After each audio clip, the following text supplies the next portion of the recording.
SCR 2018 live from beautiful Ontario, California. My name is Sammy Fish. And I am Jake Ryan, and today we are bringing you SCR 2018, the Dragon Ball pools. And Sammy Fish, tell us about a couple of the names and heads we're going to be seeing here today. Well, obviously, we got the SoCal regulars. We got, Sabres. We got Reynolds, Supernoon, the guys you see at Wednesday Night Fights every single week. We also got some people out here from out of town. We also got the likes of Dogra, Kazunoko, Sonic Fox, of course. So I'm pretty excited to see what this tournament's going to shape up to. Remember, this is only a radar event, but that means that the winner is going to be able to go to a Saga event of their choice, hopefully get a Dragon Ball for the finals later on.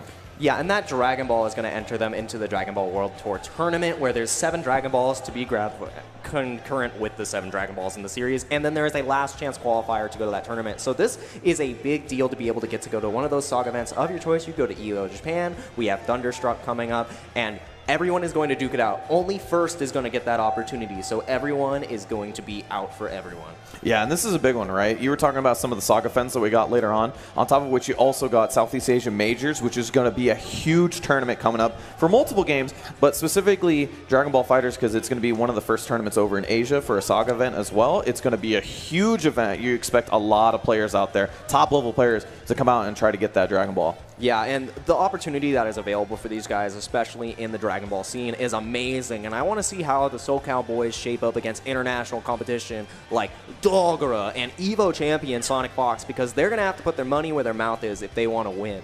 Yeah, I'm looking forward to that too, right? Obviously, one thing that we pride ourselves in SoCal is that there's always hidden talent here. You come to Wednesday Night Fights, you might lose to someone that you've never heard of, but that's because we know we've seen him, and we've seen him play for so long, we've seen him get better, but maybe doesn't go out to events, maybe loses to some other people that we have that are so good in Wednesday Night Fights. Obviously, SoCal is such a strong scene, right? You're not going to know everybody that's good here, but you might see some surprises today. That's what I'm looking forward to. I'm looking forward to the SoCal upset, right? Yeah, and actually right now, for one of our first matches today, actually our first match, it's going to be one of our SoCal locals. Top 3 consistently at Wednesday Night Fights. Do not sleep on this man. He has made a jersey for this event. We have Dadpool coming up. Dadpool, man. Daddy's here. Yeah, Dadpool is a very, very strong player we got here. One of the first people actually started playing the shell that he plays, which is Cell 16 Gotenks. Yeah. Right. And he actually played that team really early on. He was a team that he focused on quite a bit. Since then, his team has been picked up by other people as well. But yeah. But it's such a strong team, and obviously with the buffs to Gotenks as well and his assist, that team has gotten so much better since then. So he is not one to sleep on. Top 3 consistently, as you're saying, and yeah. I expect him to do some work here. Yeah, I'm excited to see this match too coming up, and we have Dadpool, who is incredibly consistent on that character, and Gotenks is considered one of the top 3 characters in the game right now with his assist pressure, with his high-low game. He did lose a couple of his tools, like certain shout cancels and pressure, but the consistency is still there, and the esports shell of Gotenks and Android 16 is going to be present for him. Team esports right here, and Dadpool's been rocking it since day one. He just drew the right punt. Yeah, 16 Gotenks has pretty much been the shell. Like it feels like it's the Cell Vegeta of this patch, right? Yeah. Oh yeah. And not to say that Cell Vegeta isn't bad now. Mm-hmm. It just feels like this is what people are feeling in terms of their the top tier shell that people want to put a point character with. But speaking of which, we also got Vegito on the screen here. We got a Vegito player in SoCal, so this is not anything familiar or unfamiliar to us. Yeah, and this is going to be Fusro Da versus Dadpool in the first match of SCR 2018. Similar shells right here. Yeah, Andrew. All right, we're going to look like that? All right, you start off strong. SCR 2018. Sometimes you just got to go in for the command grabs, and Dadpool, who looked to have the pressure in the beginning of that match, gets opened up by Fusro Da, and you are going to eat these 16 hands. It's Donkey Boy coming right in. Yeah, got the chance to tag him out, so that's a good sign. But he's getting chucked over again. And the big part of why people are playing Vegito right now is his pressure is just unending. Why is he just chucking people? Do a combo. No. Just keep throwing. Keep throwing him. Oh, he's going to knock him down. Oh, my God. No, he dropped it. All right. I like the DHC, though. DHC keeps himself safe. Not quite. Not quite. If it was able to connect, it would have done the delayed ghost. He could have kept him in blocks. I thought he was going to delay ghost. That's what I thought he was going to keep himself safe in that way, but maybe a bit of a scramble. But this is where the experience of Dadpool is going to come in, right? Yeah. Hit the level 3, get the knockdown. Let's take a breath. This is game 1 of SCR 2018. Oh, and he goes for the overhead, does not time it properly, and they just sit there patiently. Something for those of you who don't know that Android 16 can do is if he times that overhead perfectly on the Oki, he can get an auto combo afterwards, and Dadpool, able to convert, takes down Fusrodon's first character. Yeah, this is an interesting point, right? We saw Fusrodan start off very, Fusrodan. Yeah, Fusrodan. All right, my eyes are definitely not good, despite how close the screen is. Big shoulder. Taken to the floor one more time. I love the extensions you can get with the beam assist on him. He's just like, all right, up we go, down we go. We're going on the Ferris wheel of Android 16. We're trying to see the birds. And that resets so good. With the air grab. The whipped air grab? Why are you going to style on him? Why are you going to style him? I guess, hey, you know what? It's all about the grabs. Game 1. But Dadpool started off, once he got that first kill, second one came nice and handedly. But, you know, just from early on, it seems like Vegito is sort of the confidence character for him, right? Yeah, just raw. What are you doing? What are you doing? What are you doing? You madman! And Dragon Ball is a game of momentum. Dadpool strikes, and he does not stop. But Sparking is on the board for Fusrodon, and he needs to make this count because while Vegito may have pressure on his own, he does not have mix-up. And Dadpool is going to have a pretty easy time blocking and anticipating what Fusrodon wants to do. Big old shoulders, perfect anti-airs, back and forth from Dadpool. Level 1, level 1. You know, got one more for me? He's got rent to pay. He can do another one.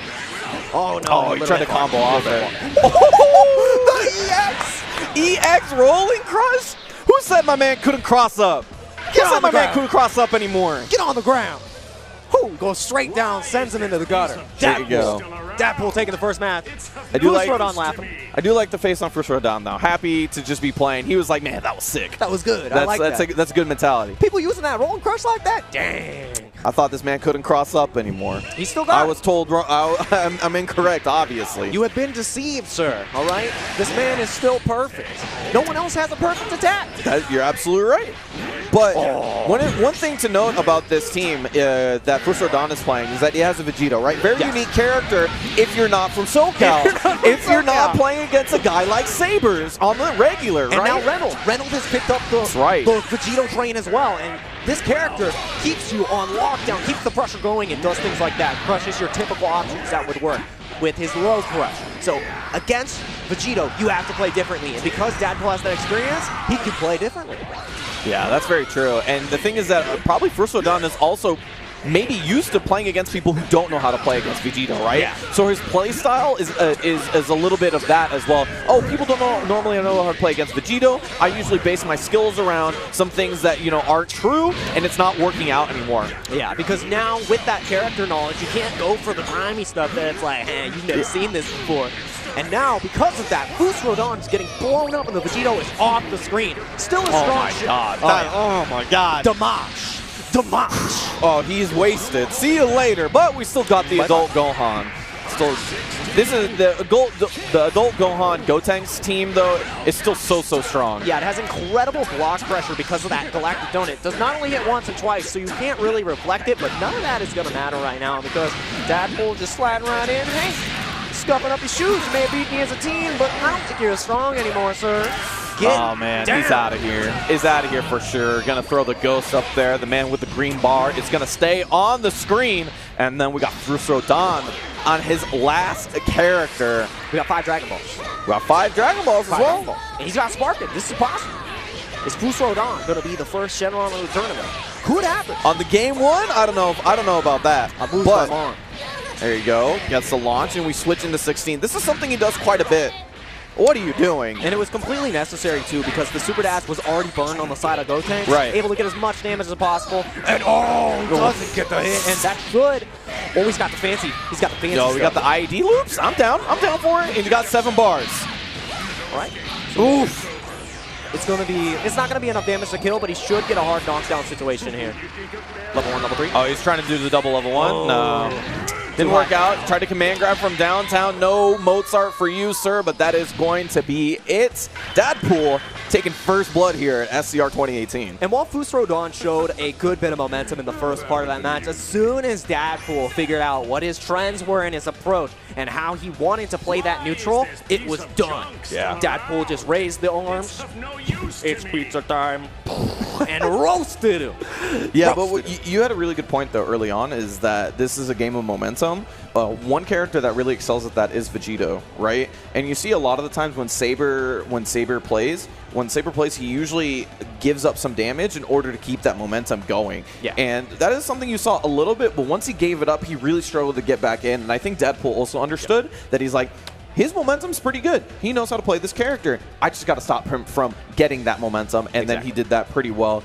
Caught 2 games in a row. Looked pretty nice, and Deadpool's going to move on. Yeah, a great way to start the tournament, especially being the first one on stream. Deadpool looking like a contender to get close to top 8, most likely top 16, one of our favorites from SoCal here, as well as other players such as Super Noon. We have Subatomic Sabers. Kuba, the local hero, who has been consistently getting top 8, top 5. He's doing better. And he got a top 3, and tries to model himself after Reynolds, KOF champion. Which means SoCal's definitely put in a lot of work into this game. You can see it every Wednesday night fights. I mean, it doesn't make it shows when people are improving, like Sabers has, like Kuba has, like, I mean, everybody has, right? Exactly. So it is what it is. This is why we come and play the game every week, is to get better and better, and it shows. Speaking of getting better and better, though, Deadpool is getting better and better, but he has yet to break the curse. The curse, right? He won 1 Wednesday night fights, I think. He won 1. But it's about the consistency, That's right? True, and is getting in top 3. He gets that consistently, yeah, but he needs to be able to do that in a way where he's winning tournaments consistently. Yeah. This could be the breakout moment, right? Oh, yeah. This could be the event. We have seen so many people come to SCR, SoCal natives or not, come and this is their breakout tournament. It is something about this tournament that really shows it off, that gets people to be on the main stage and be their best. It has happened time and time again.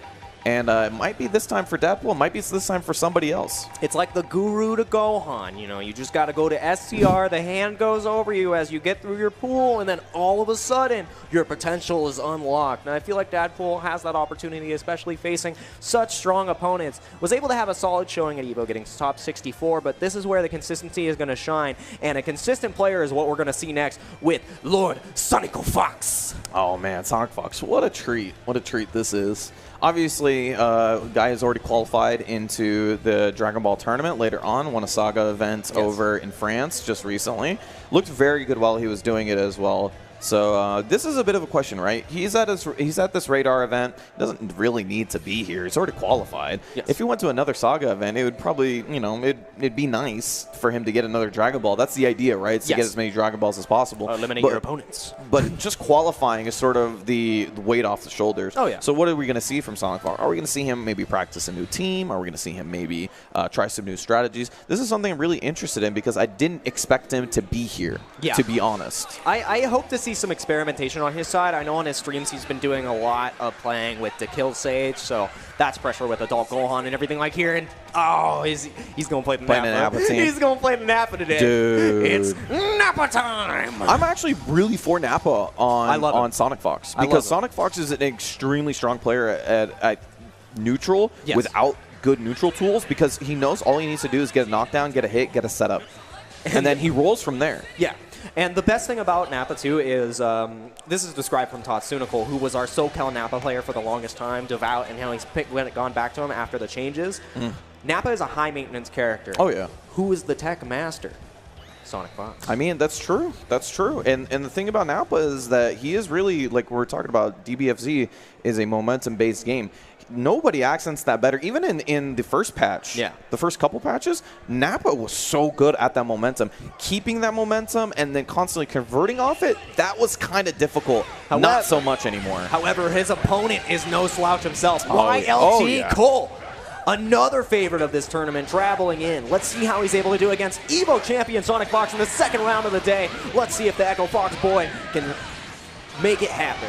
Yeah, and we didn't talk about Cole at all, right? No. But obviously, we know of him. We know his team has been so unique, right? Look at this team. You've never seen anything like it, but it is super cool and super fun to watch. You might see a little bit of it here, but Sonic Fox is going to try his best to stop that, right? Yeah. No momentum. We're going to have this Nappa do a bunch of work. Bot arc level 3. Goes for the cross-up. Oh, and that Boo is already gone, and the game plan behind this team is to keep you under locks and then utilize the Boo to get the mix-up pressure, and taking away that key component there now makes this team have a little bit of fraudulent pressure, but I still have the counter, sir. You have to respect me. Yeah, great combo here. He's going to take him to the corner, dunk him for the level 1. He wants to keep the corner positioning. Oh yeah, and that's where the pressure comes too, because you can either go for a safe jump there and keep them in block pressure because you want them in the 5L, but Sonic Fox, understanding that, jumps right on out of dodge, and now it's his turn in the corner again. Another level 3, the Revenger.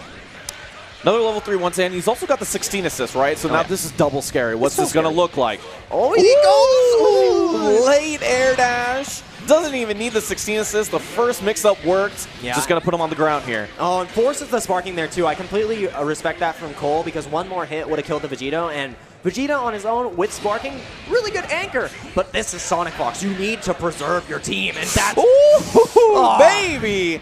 With the Key Blast as well. Just keep him. Keep him. It's the conversion. Oh, I told you. God. The tech monster. Are we going to keep a counter? Do I need to keep Number a three. counter for us? Number That's three. 3. Game 2, and we already got 3. 3 Bardock, level 3s, goes in, the delay dash, finally gets the reflect. And Sonic Fox varying his Oki options every single time, having the presence of mind to understand that this man may adapt, and it is Lariat time. And you saw the buff to Nappa's assist right there in full effect. That wouldn't have worked in a previous version, but now with the extended hit stun, now it is so good for characters like Bardock. Yeah, you just cannot tech out of that. You're stuck in the air, so he's like, okay, I can jump out of my Lariat now. This is great. What a great character. I love me some Nappa. Oh, that's the dirty stuff. And that is it. Yeah, and the hit stun right there from the Android 16 assist almost the same as a beam. Oh my god, he's gonna go for fancy stuff. There you go. Level 1. Level 1.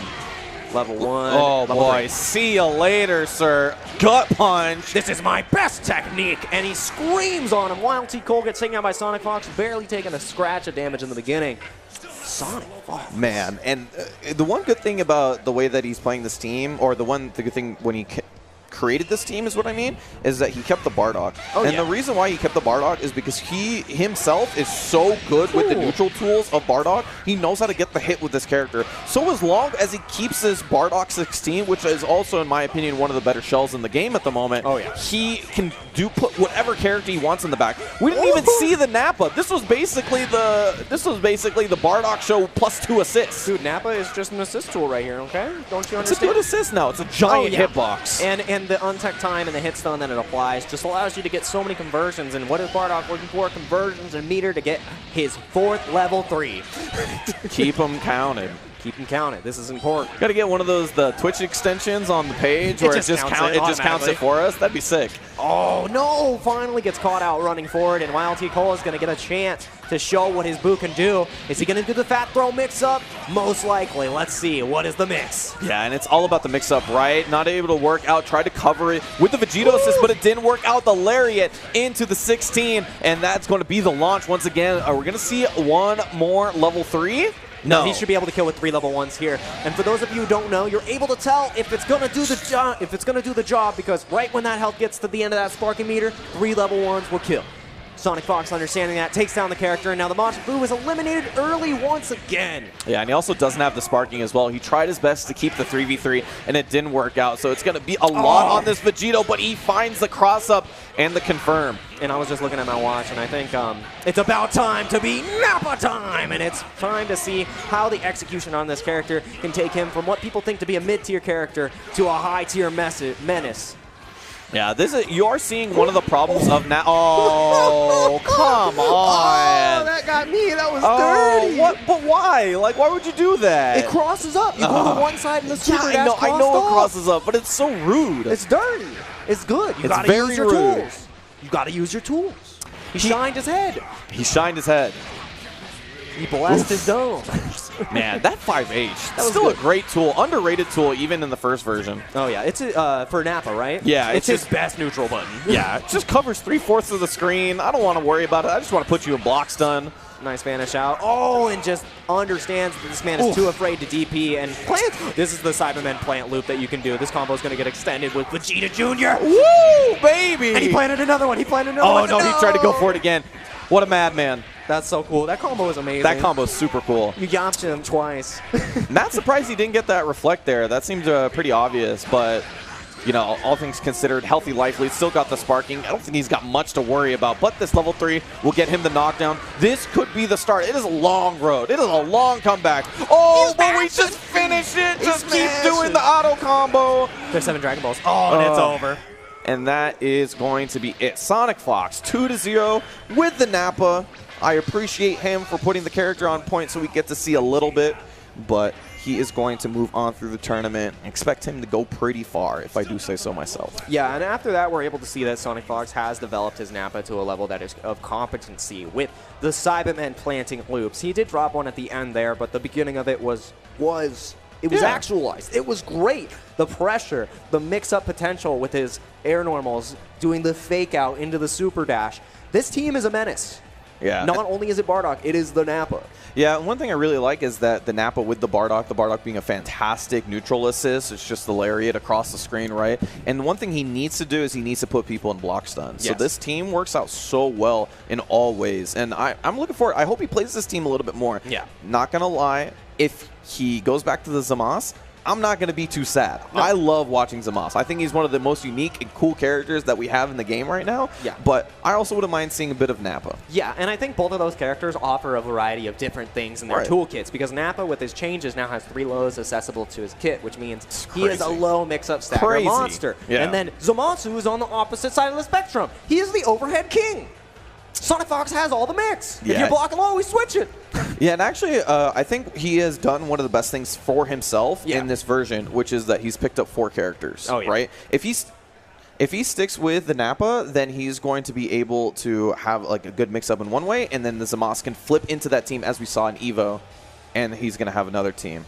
I am so excited for our next match right now. I'm so excited right now.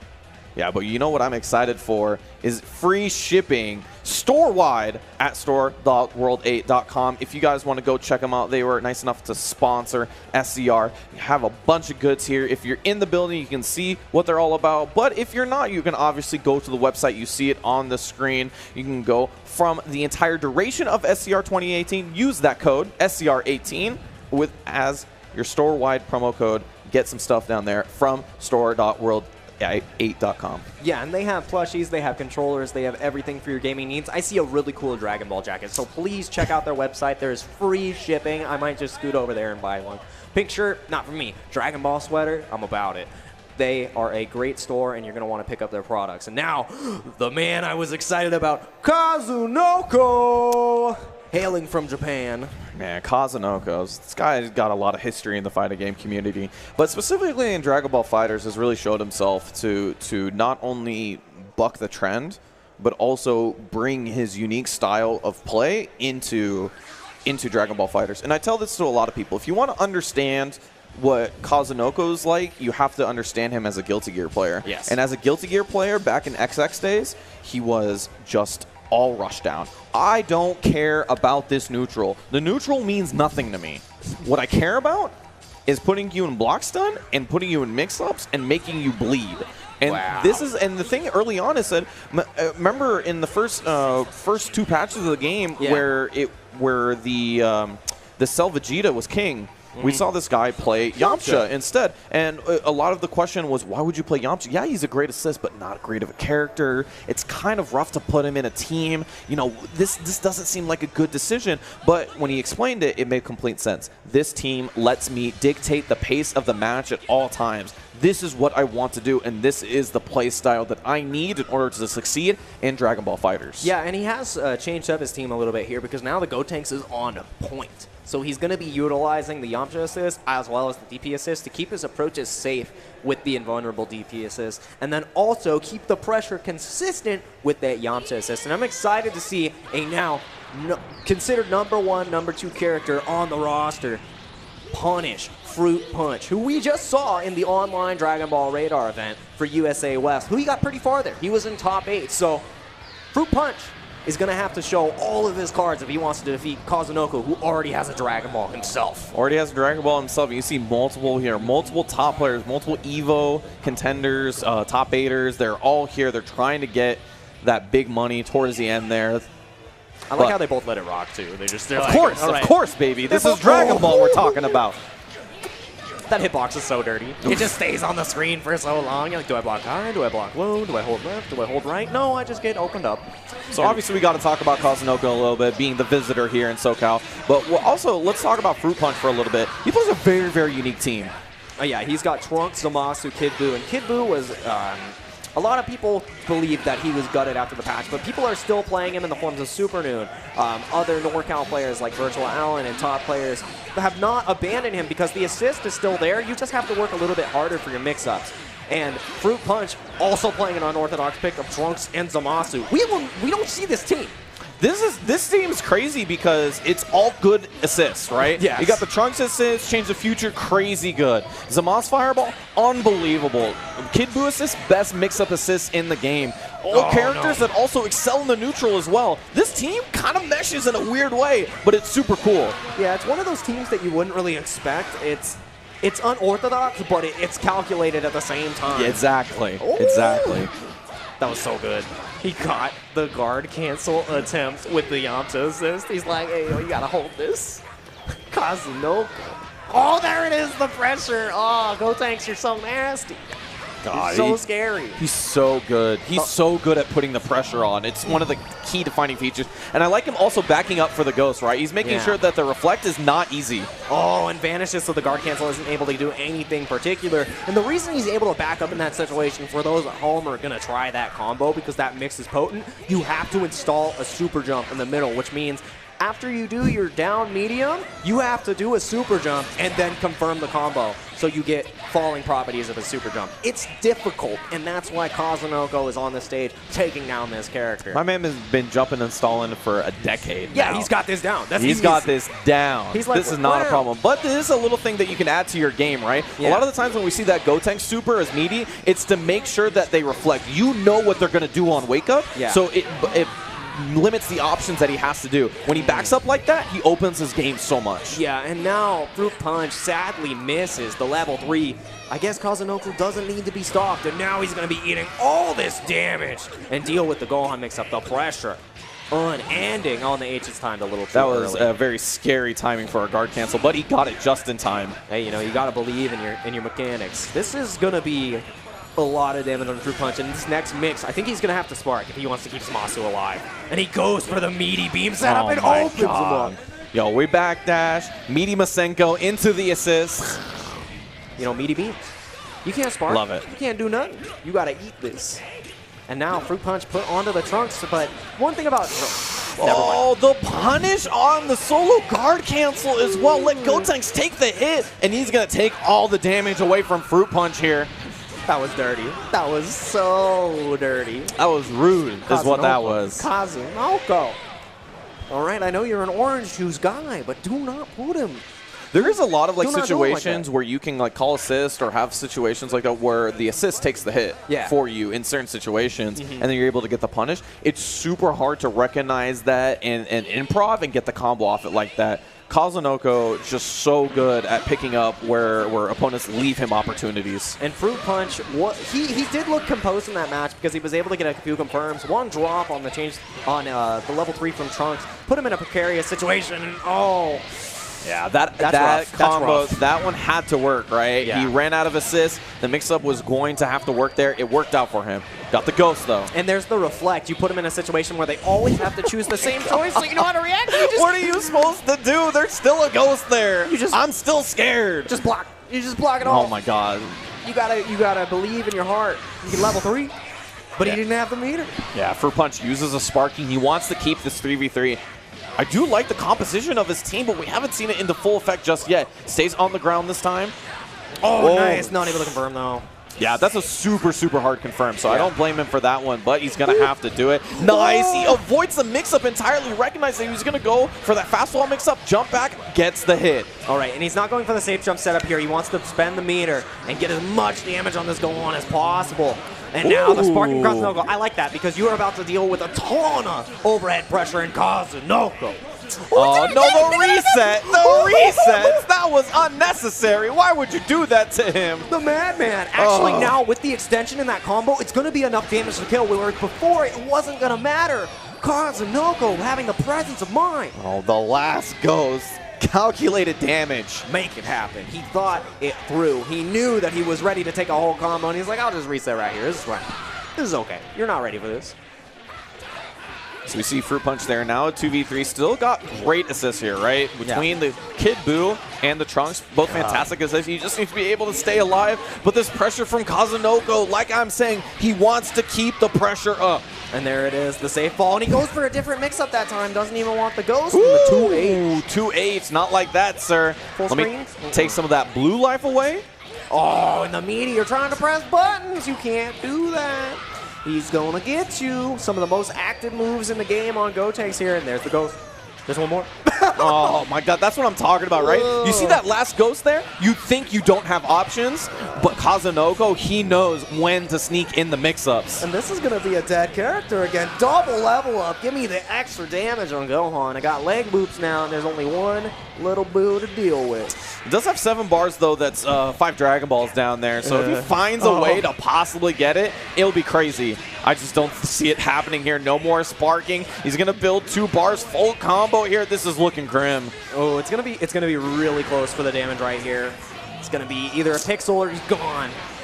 There oh my God! Last ghost once again. Kazunoko, cool, calm, calculated, is gonna be able to take that. The Wolfang Fist Master, and we saw how Gotenks just applies so much pressure in that situation because you saw the high-low 50-50, and as soon as Fruit Punch started adapting, Dragon Rush. Yeah, and you know what's the crazy thing is that I think that team that Fruit Punch was playing was extremely good. Like, it's just heavy on the neutral, and we see a lot of success with that from the internationals from Japan. Actually loves playing neutral-based teams, right? But just never got the chance to start. Kazunoko is actually probably the best at playing against those teams because he's so good at being able to find the neutral option for him to get in and then be able to put the mix-up on. You saw that. That was the entire game, basically. It was textbook gameplay from Kazunoko, and a big thing that Japanese players like to do, and everyone should put into their game, is the super dash assist call, because then, with a character like Gotenks or any other character, you get that high-low 50-50 mix. Right. They're stuck in block stun, they are jailed, which means you're stuck there,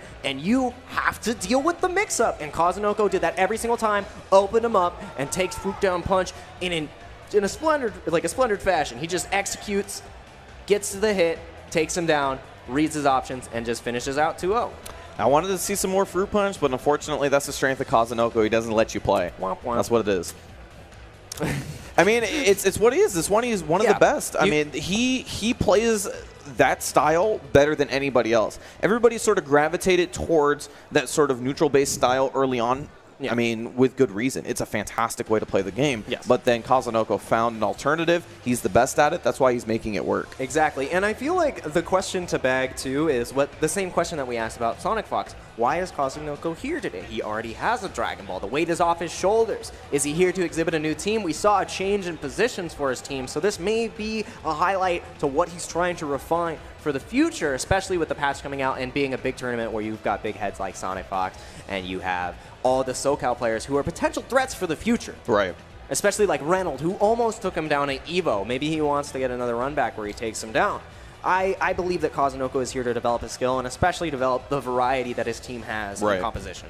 I mean, if you're going to consider like all the radar events that we're going to have, this is probably one of the most stacked radar events we're going to have for the year, right? SoCal, obviously a hotbed for fighting game players. I mean, it's just going to have a variety of competition and being able, and you were saying, right, he's just put the Gotenks on point. It's sort of a replacement for his Kid Buu that he used to have on the team before the nerfs. And, you know, I'm not blaming him for picking a new character. It's more of the fact that he probably wants to get more high-level experience with that team. He understands that come finals, he's going to have to play the best of the best. It's not going to be easy. And so he's here. He's trying to get more experience. At the best, he wins and gets a little bit of money. At the worst, he got experience. It's a win-win situation for him, in my opinion. Yeah, it's a longevity move, and showing that he wants to develop his gameplay is crucial because maybe after this tournament he finds out that maybe his team needs a few more tweaks. He finds some holes, and you always want to test your team in the most high-impact environment, the high-stress environment, because that shows where the gaps are, how you're going to shore up those gaps, and how you're going to improve. And we got another match coming up right now. Another Japanese player, a killer in his own right, the Super Saiyan himself, Dogura. Dogura-san. Good Lord, Dogura, baby. Gambari Mons, Dogura. my friend. Oh, he's got a big old smile on his face. Mr. Spooky himself, he's going to cast the spell. It's so cool watching him in different games because he's so good at just like as naturally as a player. We've seen him excel in multiple games. But, I mean, just coming from my background, it's just so cool seeing him in this game because he has found a way to sort of like play the Dragon Ball meta in his own way, and I think it's really fun to watch. Yeah. You see him, he always plays a character that sort of bucks the trend just a little bit. Like even when we were seeing everybody play Cell, he played Goku instead of Vegeta. Goku. Like, yeah, right? Like he played the beam assist instead. Obviously, we know the utilities of a beam assist, but we saw that it was maybe not as optimal as playing Vegeta, but it accented his style a little bit better. And that's one of the things that Dogura knows the best about him. He knows how to play his style. Yeah, and in one of the most recent tournaments, we actually were able to see Dogura pick a pretty unorthodox team and a character that a lot of people say they're afraid of in neutral, and that was Broly. So I really hope that he's able to pull that out today. I don't know if he has it in his wheelhouse of what he wants to play today, but it is a character that when you play against it, if you don't have the matchup knowledge, you're going to get blown up. Same thing with the Vegito kind of knowledge, like the SoCal players have, because he has very particular cues to what he's going to do, and if you're not able to read those properly, you get blown up. So I'd love to see Dogura pull out one of those characters, maybe a Frieza. We saw Tachikawa playing Frieza, and ooh, is he gonna? He's gonna do it. He's gonna do it, baby. I'm so happy. He's gonna do it. I'm so happy, and there's the Goku. Woo! Big team, big boys, and a beam. Yeah, we saw him. If you watch the Red Bull Gaming Sphere on a weekly basis, right over in Japan, you see him play this team sometimes. It's a great team. You watch the Cyclops stream, you see him play this team. It's a very scary team. Oh yeah, it's completely unorthodox to how we play Dragon Ball FighterZ, how we think we're supposed to be playing Dragon Ball FighterZ, right? Yeah. So if you're not ready for this team, you are going to get rolled over. But that's kind of Broly's style. Oh yeah, he is the legendary Super Saiyan, and he is here to go in full guns ablaze and sliding in. Look at him. And look at, he's just like, look at this little bug. Look at this guy, mosquito. I'm gonna pick him off the wall. It's free. But we have Zong1, another SoCal local, typically going to Dropkick Tuesdays. This man consistently makes it to the top 3 of that tournament. Haven't seen him in a couple weeks, but another Blaze Blue Guilty Gear player. So let's see how he's able to stand up against Dogura.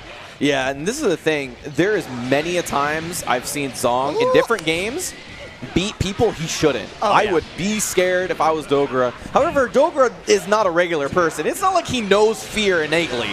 No, he is a man that will just press buttons, go for the command grab, and you can't guard cancel there, sir. It's Broly. Oh, no. Oh, that hurts. Like, look at this damage just overall. Chuck this man. And then the Dragon Rush. Give him back. Give me the Kid Buu. Oh, my God. Oh, my God. What are you doing?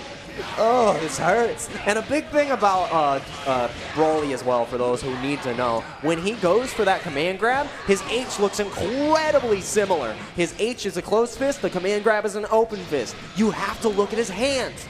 You have to understand that. And if you don't know that, you're going to get opened up by this Broly. Right, and if you don't know that, it's one of those things where he's just going to constantly roll you over. He is very good, just like a traditional grappler, at keeping momentum. Yes. So you have to get rid of this character. You have to keep him locked down. Otherwise, he is going to get his chance. All right, and he's going to have the meaty setup. Goes for the Dragon Rush and Sparkings. He was afraid. Yeah. Oh, no. The armor, and that's another thing about Broly. Other characters aren't going to have the same armor properties as him. You have Nappa, who's got armor in his 236S, I believe, but no other character has armor like Broly. You have to approach him in a completely different fashion. This team for him with the beam assist just lets him get in. This is the idea, right? I'll worry about what happens afterwards. Right now, I just want to get in there. I'm going to start hitting you and you're going to get grabbed. That is the plan. And a level 3 Zong1 able to get some momentum back. Let's see how he rides it. Yeah, he needs to. Oh, no. The timing.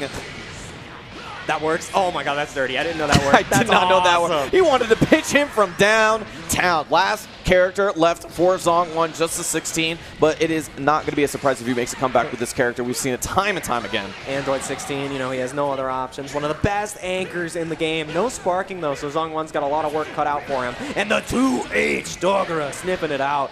Oh, is he going to be able to kill him? Oh, Yo, Goku combos? Yo, we got those? Oh, of course he's got those. All right. This is going to be a dead character. One more. Show me one more. With the teleport. Instant transmission. Put him in the... Oh, no! Oh, no, he dropped! At the end. He wasn't high enough. He wasn't high enough.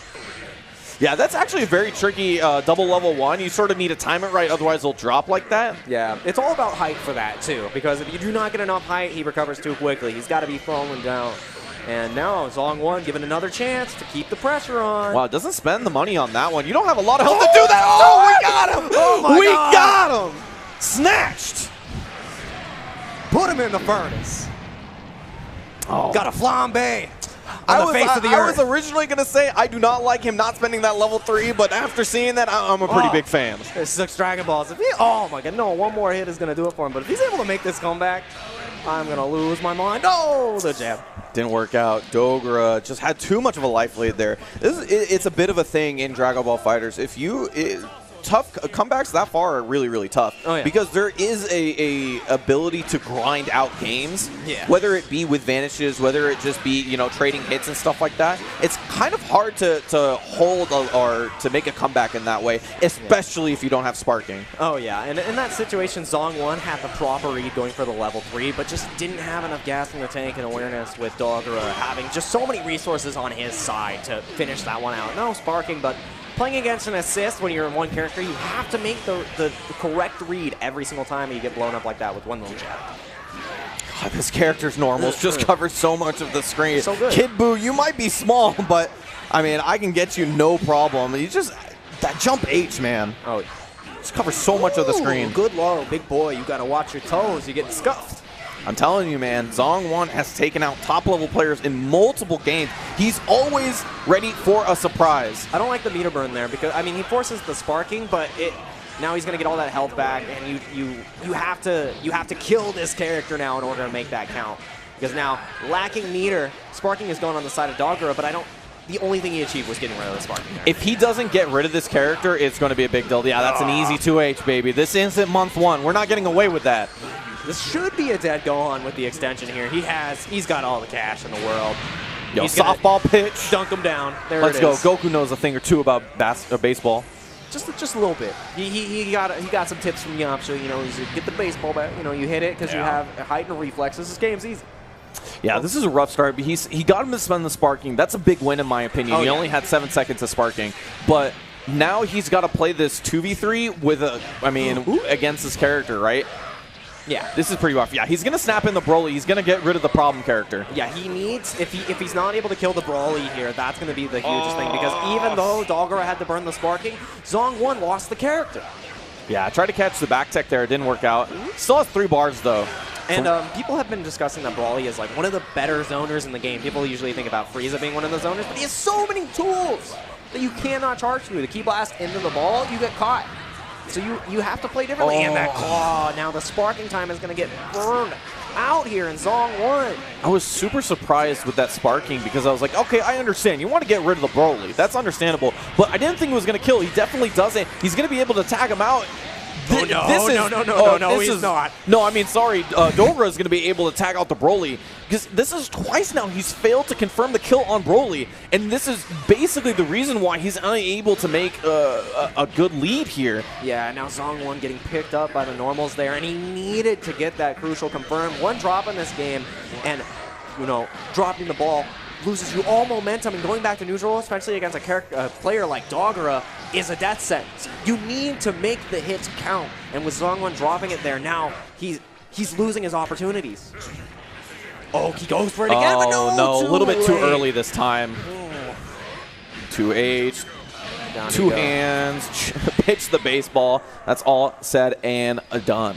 Still an incredible showing from Zong1 there going against Dogra, who was considered to be one of the top 3 players in the world for the longest time before EVO. So nothing to be ashamed about. He was able to get some incredible reads with his level 3s on the Android 16, and a couple of combo drops made him falter in the game, but I still think it was a strong showing from Zong1. It was a pretty good showing. I think you can see the potential in his play style. The problem, I think, is that he was too focused. He sort of tunnel visioned on the Broly, and he spent everything in order to try to get the Broly. But the thing is that when he tunnel visioned, he didn't know, or he didn't think that he was going to kill, or he didn't know that he was going to kill. So both times when he wasn't able to kill the character, it basically he spent all of his resources at the time. He spent all of his bar, then he spent the sparking. It didn't work out both times, and that that unable to confirm the kill on Broly. Like, I like the idea, but you need the confirm. You need the confirm, or you need to make the understanding that it's like, this one's not going to work out right now. It's fine. I'll just try to get it later or something like that. He wasn't able to get away from that strategy. And I think when you are so tunnel visioned on a strategy like that, it makes it very easy to pick you apart. Oh, you just want to kill the Broly? Okay. I'll tag the Broly out. Like, you know, just play against a different character now. Yeah, because then he has to throw away his momentum, and if he wasn't able to make the hit count like he did in those 2 situations, he falls apart because it's kind of a mental hit as well. When Yeah, you have that's true. You have this game plan, and then it falters and falls apart, and you're like, well, I just spent all my meter, all my marbles are on the table, and I got. Yeah, exactly. He rolled better than me. What am I gonna do? Yeah. And Dogoro had the presence of mind to do that. He kept on tagging in. He kept on keeping the Brawly out, and then just would tag him in to confirm supers. Yeah, I think one of the biggest talks about this patch is the no nerf to blue life recovery, right? We talked about that from time to like one of the things everybody was asking for: blue life nerf, blue life nerf, blue life nerf, and it didn't happen. So what does that say?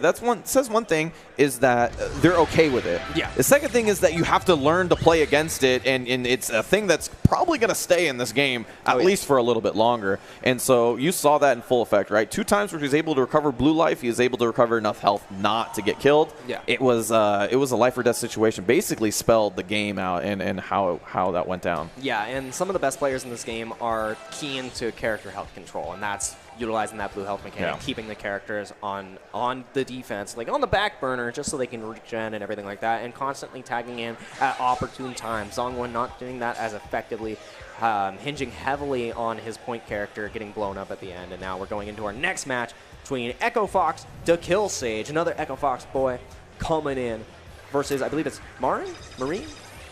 I think so. I think so. It's a coalition, I think. Oh, yeah, I got one of the coalition guys. Yeah. We also got Yohozi down here as well. Excited to see her play.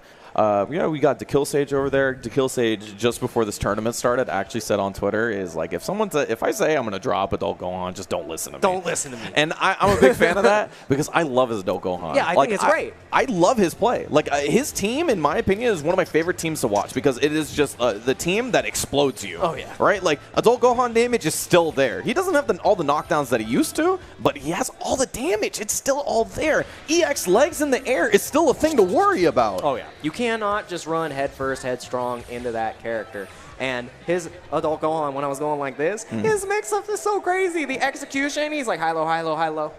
And, yeah, I'm actually really excited to see how this match goes. Yeah, I'm pretty excited for it, too. Obviously, I'm a big fan of DeKill Sage. You know, I'm also a big fan of Arcade Shock. They're here at the event. If you want to be able to pick up some arcade parts for your stick, you can go use that code SCR 2018. You can save 15% off that or some apparel as well. They got some nice shirts you see there. If you want to check them out yourself, go to arcadeshock.com. And you're going to be able to save 15% there. And another thing that we really love, and people that are helping out the esports arena, is esports ecosystem. And they're giving people the opportunity to play in these tournaments. They're letting them travel and everything like that. We just got a new hype man in IFC Yipes. Congratulations to him as well. You see the sports ecosystem family growing more and more. We've got a couple of them here tonight, as well as Rena Black, Coach Steve / Insane. I see he signed up for both. Who are we going to get at the tournament? I'm pretty excited for that. We get the return of Insane. I'll be pretty stoked. Oh, yes. But we appreciate them for showing up. You can apply for a sponsorship right now. Go check them out. Esports Eco on Twitter as well. Go give them a follow. They have trying their best to support the fighting game community. Yeah, and everybody putting their hand into the pot, making sure that the FGC is supported. We have all these world tours going on for Dragon Ball, other Bandai Namco games. We have the Arc Revo tour. We have the BB Tag tour, the Blaze Blue tour as well. He is so excited about this. So everything fighting games is on the up and up. This is a wonderful time. What a great time to be a fighting game player. Just so many great games. I mean, we have a Dragon Ball game. We have a Dragon Ball game. We have a Dragon Ball game that is not only an amazing thing to watch, but an unbelievable game to play. Really, really shows off the talents of these players, how good they are, how much time and effort they put into it, and it comes to fruition at these tournaments. Yeah, and we get to see that across the board for Dragon Ball, all the other games as well. You put your time into the game, and you see how it evolves. In the beginning, everybody was super dashing, going for these different mix-ups. Now the mix-up is there's no mix-up. And I want to see how it evolves next, because the different kind of play styles that we've seen emerge and be successful in the game, and the different kinds of players that we've seen emerge and be successful in the game is amazing. And everyone can get their hands on this game. The resources are there. The players are there. If you don't have a local scene, take the steps to make your local scene.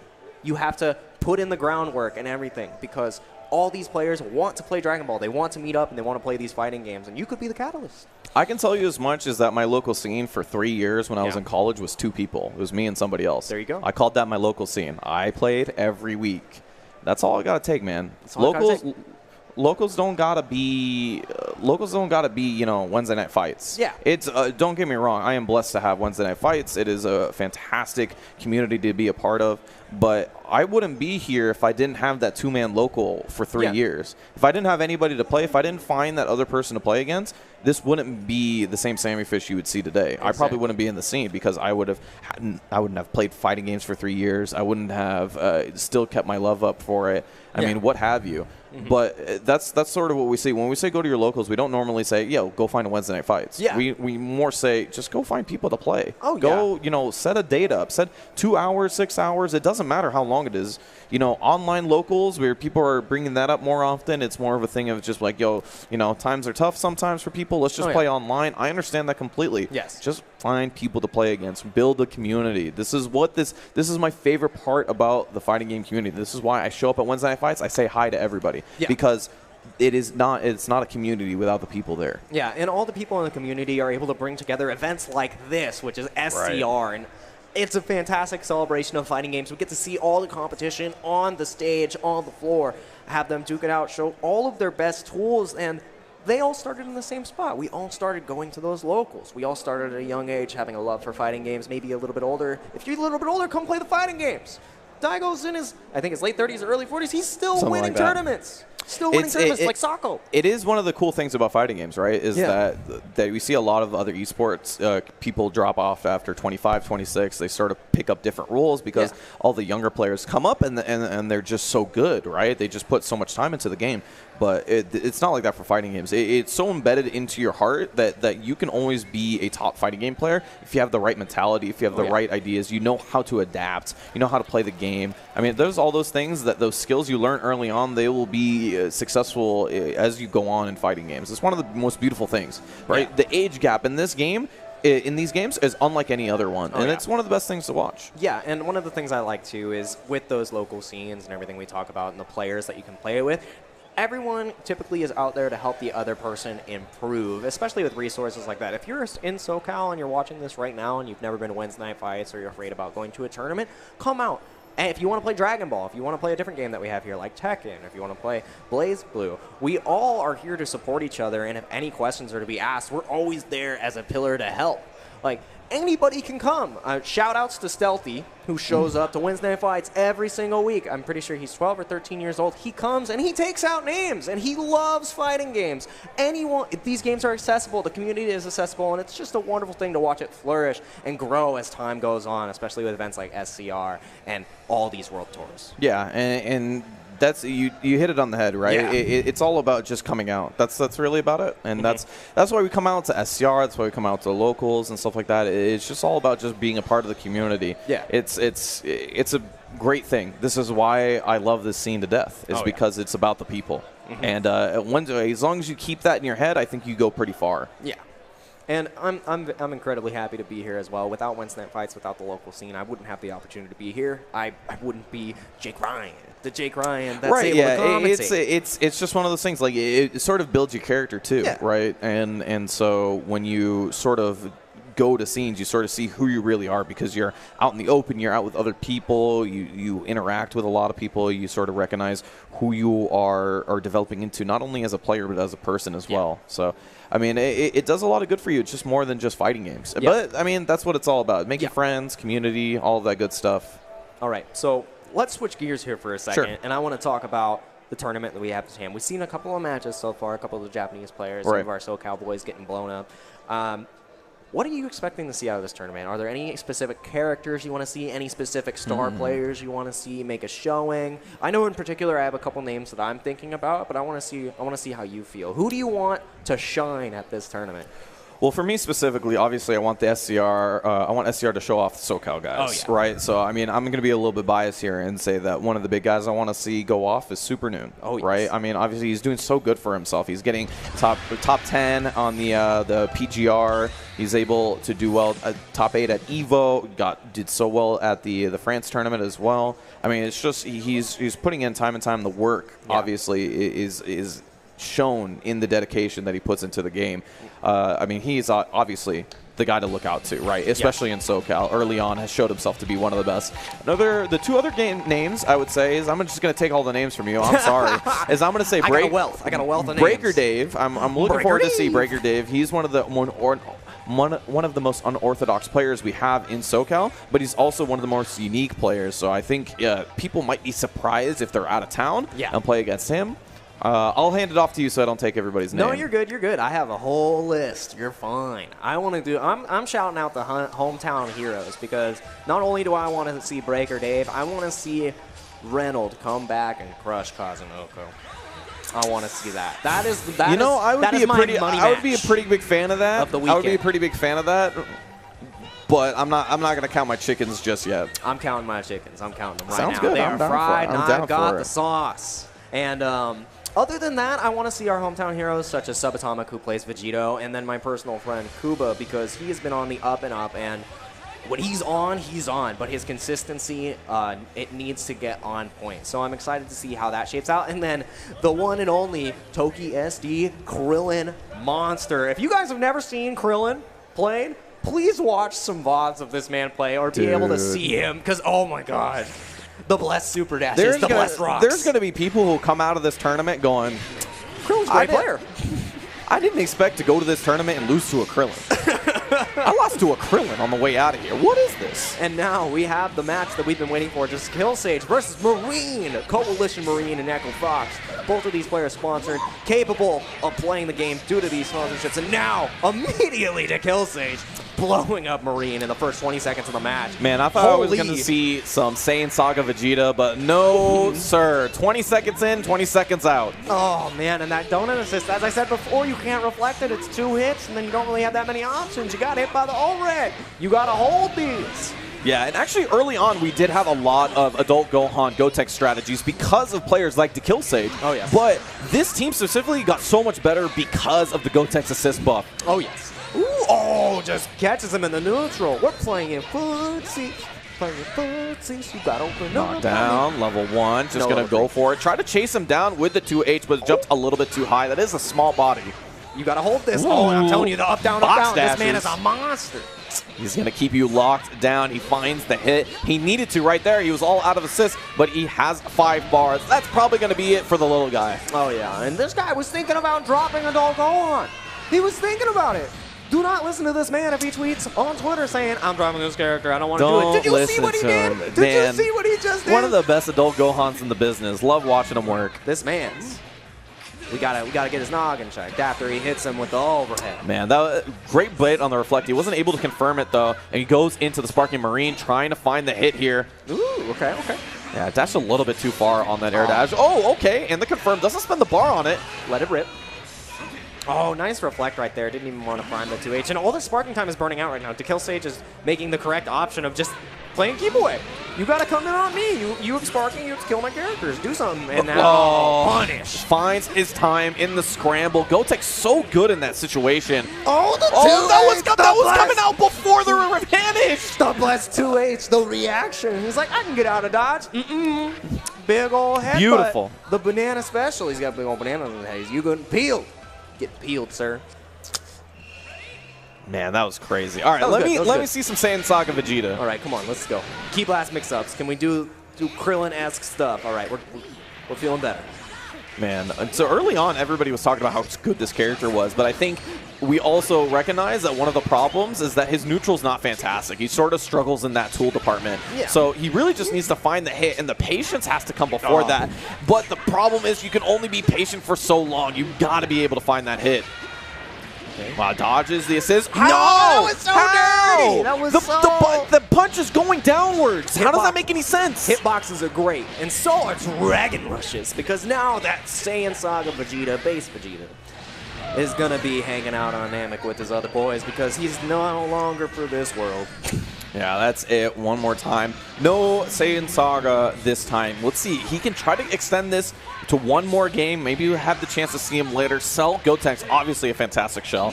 Yeah, and this team is capable of achieving great things, especially with sparking. The tools that are accessible to both these characters, the stagger pressure from Cell, and Gotenks having true 50-50s off of most of the stuff with assist pressure makes it strong, but, you know, I'm mashing.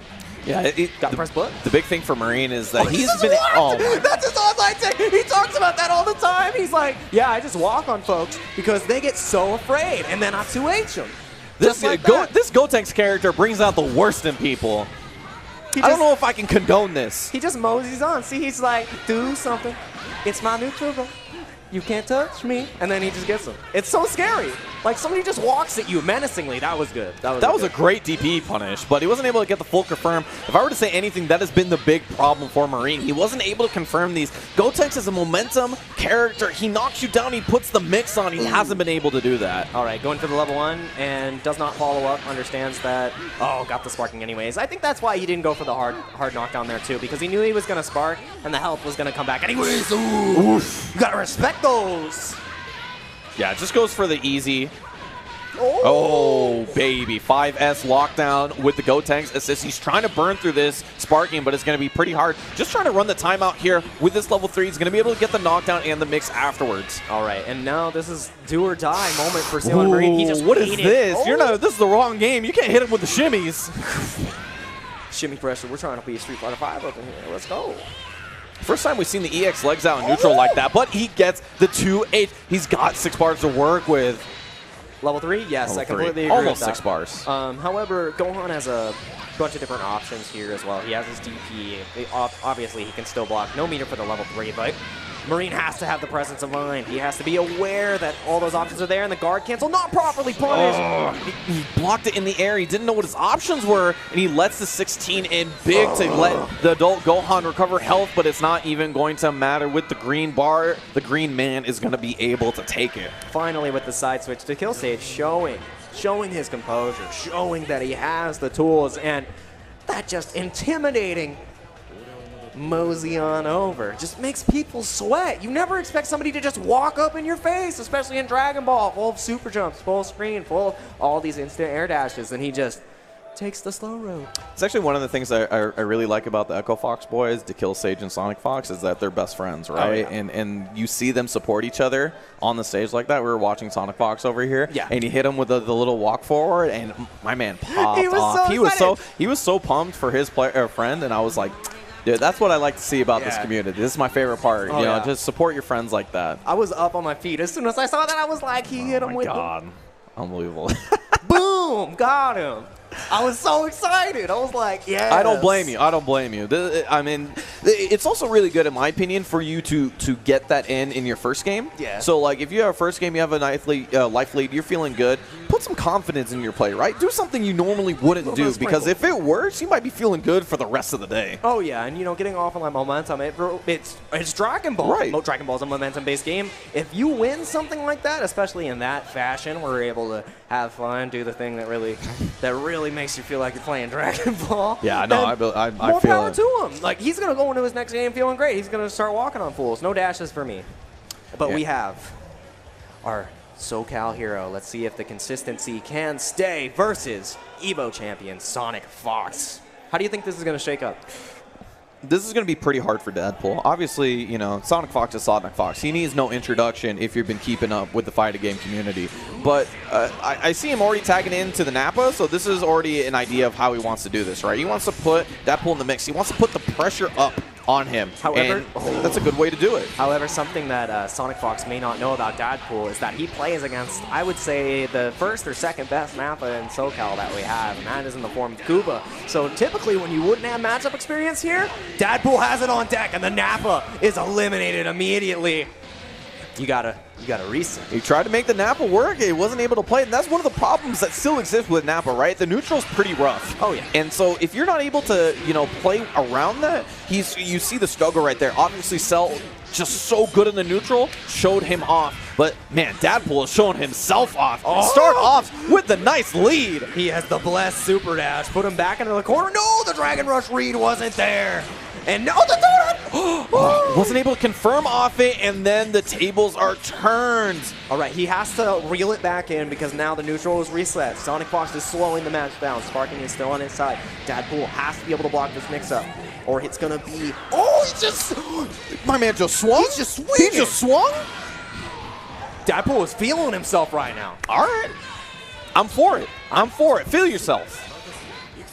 This is scary, though. This is scary. Oh, wow. He goes for the 16 tag. This is an interesting way to address the problem, right? The 16 assist facilitates so much of his game. Cell, not as good of a lockdown assist because it's much harder to combo into. If you get rid of the 16, much of his game is going to disappear. It's going to be much harder to play the traditional Dadpool style. Oh, and I would say that 16 is one of Dadpool's best characters, too. Yeah. And I would say it's the linchpin to his team. That is the marquee character, and now opening him up low. Sonic Fox is going to be put on his own 16. However, this character is the comeback king, one of the strongest anchors in the game. Dadpool is going to have to stay consistent to make this happen, and that has been his issue at Wednesday Night Fights. Let's see if he can do it.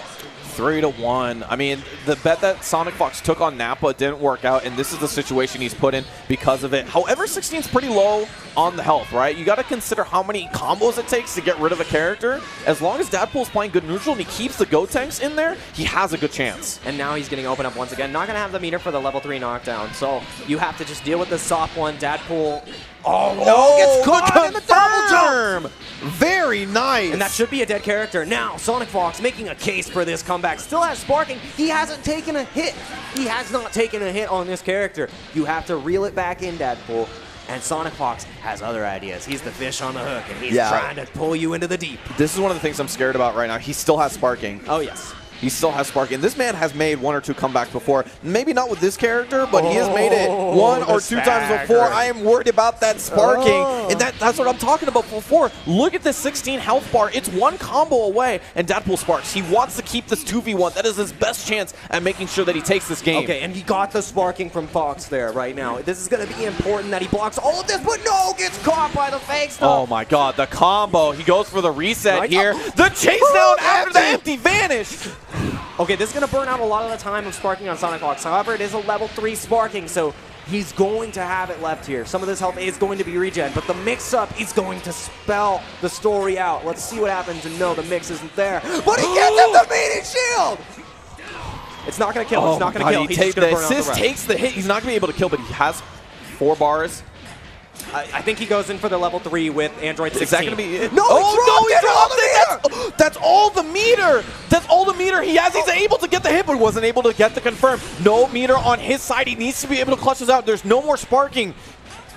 Okay, pick him up in the neutral, and the Super Dash Dadpool getting opened up a little bit here. He builds the 3rd meter. That's going to be a dead Android 16. Oh my god, he might have not needed it, but he's trying to make sure. And he knows if he can keep this a 1v1, he has the best possible chance at making this comeback. This is impossible. Sonic Fox, how are you going to do this? Okay, Dadpool playing incredibly patient here. Both players jumping back. We have 100 seconds left on the board. 1 hit from either side should do it. Sonic Fox may need 2 just because the meter isn't there. Oh, the neutral touch. The 6M not working out. He keeps the pressure up. He's almost going to build 3 bars. Goes for the perfect deck. Trying to chase him down. The reflect. He's got the bar. Got the hit. And that is going to be it. Sonic Fox with the 3-character comeback on the 16. And of course he's going to smile after that one. Oh my god. He never doubted himself for 1 second, and that is why he is your champion.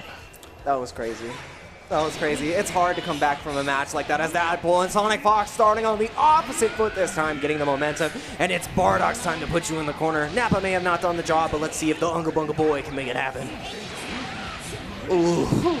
Oh my god, what do you, I mean, just like, what are you supposed to do about that? You're just in the mix. He's taking 16 in now. He wants to get rid of the problem. Dadpool's best character now. The fuzzy mix-ups. Sonic Fox is one of the few players at the high level who puts the big body mix-ups on consistently. Yeah. He understands a lot of the top-level characters or the high-tier characters are big bodies. There's a good reason to implement it into your game plan. Oh, the lariat. His prep. So big chance from Dadpool. He was able to tag out the 16. He's able to recover some blue health, and he got the Galactic Donut to hit. So even though all that pressure was on the side of Sonic Fox, Deadpool has been excellent in managing his character health now, because it only looks as if a quarter of each health is gone, but now he gets another hit, and this is going to be about 50% on this Gotenks. He needs to block this next mix-up, or he's going to lose a character here. Was that 5, 6? That's 6. That's number 6. All right, that is number 6 for the level. Appreciate it. Keep the count. Got it. In we go. What's the mix? Oh! God, the delay air dash, so rough to deal with. And he does the micro dash in the beginning there before the super jump to get even more momentum, so it's harder to read. It's so hard to read. That's not easy to input either. No, it's not, like, actually. It's a pretty precise thing where you could mess up and then super jump just high, but oh, the football tackle, take him down. Button of esports, take this knockdown. Still has sparking, so if he's able to kill here, we have still a pretty even match. Yeah, he's in a good position to be able to take this, right? He's got the mix. Oh. He tried to make a huge read. Too hard of a read, but no, catches the whiff, and he should, I believe he should tag Bardock. You should tag him out. That blue life, don't give him a chance to recover it. There you go. Tags him out. He's one combo. Ooh. Tried to go for the big read, but it didn't work out. The 6M after the reflect finds the hit, and I like him using the smash there, making sure he's able to confirm, but he drops the combo. He's going to let Bardock live for just a second longer. He's able to put the pressure on. Oh my God, what was that? Oh, that's so dirty. You're stuck in block, son, and he's just like, shimmy, shimmy, quarter turn, get on the ground. Double axe handle on the top of the head. Oh my God. He knew. And that means that's going to be a level 2 sparking that's going to be on the last character. That is such a big loss. One of the best things about sparking is you're able to have, 20-second comeback. Not this time. Oh, and he gets him with the low. Nappa's got more of those now. You gotta be watching your toes, and this is gonna burn out more of that valuable sparking time. Deadpool is gonna have to make a miracle happen if he wants to come back, and this is his best technique. He may not be the prince, but he's looking super shiny with that bald head and these techniques. Oh, the down tech of the buttons. That is some down tech in the buttons. He reset at the end there too. That's why I did so much. Down tech in the buttons. In rough. one way, shape, or form, that has existed in Arc System Works games as a skill that has worked It's for so good. decades. How do you beat that? It's different in other games, but it's in some way that it existed in every one of the Arc System games. It's so good. And that was still an incredible match from Deadpool, who we said was one of the players that we would like to see go further here. Had to face Sonic Fox, EVO winner, early in the bracket. Still showed that he was an incredibly powerful player, but not able to consistently close out at the end and fell apart in the last match. It is what it is. It's unfortunate to see one of the SoCal natives go down, but, I mean, Sonic Fox, one of the best of the best. Yeah. I mean, really, that last part, dropping that combo in the first game was so rough, right? And that spelled it. I mean, losing 4 bars like that is so rough. That's so rough. And I mean, in the end, that's what I think the big deal. I mean, you lose a lot of confidence from being able to take. Like, imagine what the confidence was if you beat Sonic Fox handedly in the first game. You feel real good. This is one of the things that I say about Sonic Fox on a regular basis. This guy never feels like he's on the underdog side, right? Yeah. Like I'm the best. Why would I ever be afraid in any situation? I'm the greatest. The amount of times he's made one character comeback is actually unbelievable. So when you get put into that situation, he's like, this is nothing new. I can do this again. And that sort of confidence is what you need to be able to take you into top 8s consistently. That's why he's the best. Yeah. And now we have someone who we all know and love in the SoCal scene. You may have seen him wear a chainmail once or twice. I like to call him Dragon Slayer Reynolds, who has picked up Vegito, the most active character in the game with his moves, versus Mystery Man #1. And we're not going to see any more Bardock level 3s in this match. We're getting the okay to go. He's already smiling. He's already happy. He's already smiling. And for those of you who don't know, Reynolds does not identify himself as a villain of the FGC. He is a troll. And this man, oh my God, this man is going to put you through the hoops. I love watching Reynolds. If there's any person in this scene that makes you feel like a dumbass, it is him. There's just no, like, he will do it. He has actually one of the most unique abilities, and very few people in fighting games actually have this ability, which is the ability to make you make dumb decisions, because it makes you feel like that is the only answer to the thing that he's doing. Oh, yes. And then once he makes you make that dumb decision, you're like, why would I ever do that? Yeah. Why would I do that? And then you get punished, and then you lose a character, and now it just rolls from there. And this is Kyoku236HS. So it's Kyoku. Yeah, all right, Kyoku236HS. That is For those of you who don't know, that is a input for a super. Or a command grab. Is it a command grab? 236 HS. So yeah, that's level 3. That's level 3. Yeah. For certain characters. No, I'm trying to think about what that is in a different game. Okay, that makes Because he comes from a different game, so I'm trying to think about it. We'll talk about that later. Reynolds playing the Vegito. It's getting kind of beat up right now. just a little bit, you know. Kyoku having the awareness to take it down, and the tackle goes straight through and take out the Vegito. Gone. So we didn't talk about Kyoku's team at all. 16, Adult Gohan, Yamcha. Very similar to Kazunoko's team with a different point character. What do you think that the 16 does that the Gotenks doesn't? I feel like the 16 allows him to have that hit stun pressure as well, and then the command grab mix-up that Gotenks doesn't have, I feel it's a hit or miss for people. Do you want the high-low pressure, or do you want the command grab pressure? Both of them have potent mix-ups. It's just how you play the game that they vary. Because you have different kind of cancel mix-ups with this, and then you have tick throw setups, and then I think better Oki and damage in the 16. So they both have their plus and minuses. Gotcha. So we're seeing this. Obviously seeing that the Yamcha Adult Gohan has worked to very strong effect. You see him actually tagging in the Yamcha here. Let's see some Yamcha play. All right, and one of the things I like too is after Evo, Reynolds actually picked up the Yamcha from playing Kazunoko, which is pretty interesting. I wonder why that happened. Yeah, I think a lot of people were sort of inspired by Kazunoko's play in the Yamcha as of the past 2 months or the past month-ish before Evo. They recognize that this character can definitely carry himself. Might not be the best on point, but such a strong assist and so facilitating in game plan that it might be worth it to put on your team. Oh, and he just wakes up! Oh my god, into the level 3. That's so unnecessary. Let it rock. Bruce Lee looking. Oh, and the side switch. The sparking from Kyoku is huge there because he just wants to get out of dodge, and the EX, not EXDP, just the DP makes him safe. That DP haunts Reynolds. Yeah, and that sparking actually tells me a lot about Kyoku. It tells me that he really likes playing this team with 3 characters, right? And now he got happy birthday. No, that was no with the drop. Oh man, I didn't even notice that until I saw a big old body in the next to him. But he didn't able to get the full combo. He did, however, get a lot of damage on the 16, but he's not able to find the hit. The 16 is going to be able to recover the blue life. A big loss on the side of Reynolds. Yeah, he got scooped up right there. Not going to have the meter to kill in this situation. So Reynolds has another chance, and the health on the other 2 characters is incredibly low, so Reynolds has a chance to bring this back, and that is not how he wants to start doing that. Does he tag Yamcha in? Yes, he does. What is the mix? You got 6 bars, boy. Oh, you got 5 bars, boy. Ooh. Okay. Keep the pressure up. Right. You play that character. Don't get mixed like that. That's the classic, baby. And I think he goes for level 3 after this, too. No, he just go for damage. Oh, there it is. Okay. Just not Yamcha. No Yamcha. Keep him out.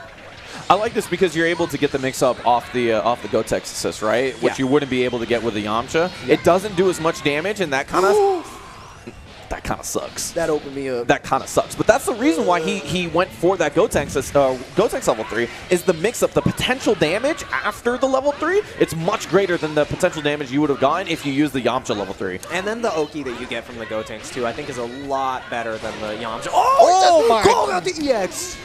How did that happen? This man's got little arms. The hitbox on that H is just crazy. He has little arms. It doesn't matter. He's got big dreams. Trying to do his best Broly impression with that jump H. He's got big dreams, little arms. Doesn't matter. Oh yeah, beat up. Oh my god. Oh my god. Oh my god. The Dragon Ball. Oh, that's a shame. Reynolds. What are you doing here? Remember when he was losing?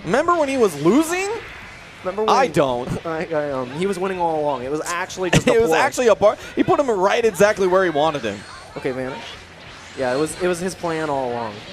This is what we were talking about earlier, though. At this point in low lives, you can grind out games, as you saw, like right there. And this is going to be Yamcha versus Adult Gohan. Just a pixel of life from the both of them. Basically, one hit. Oh, the level 3 reaction!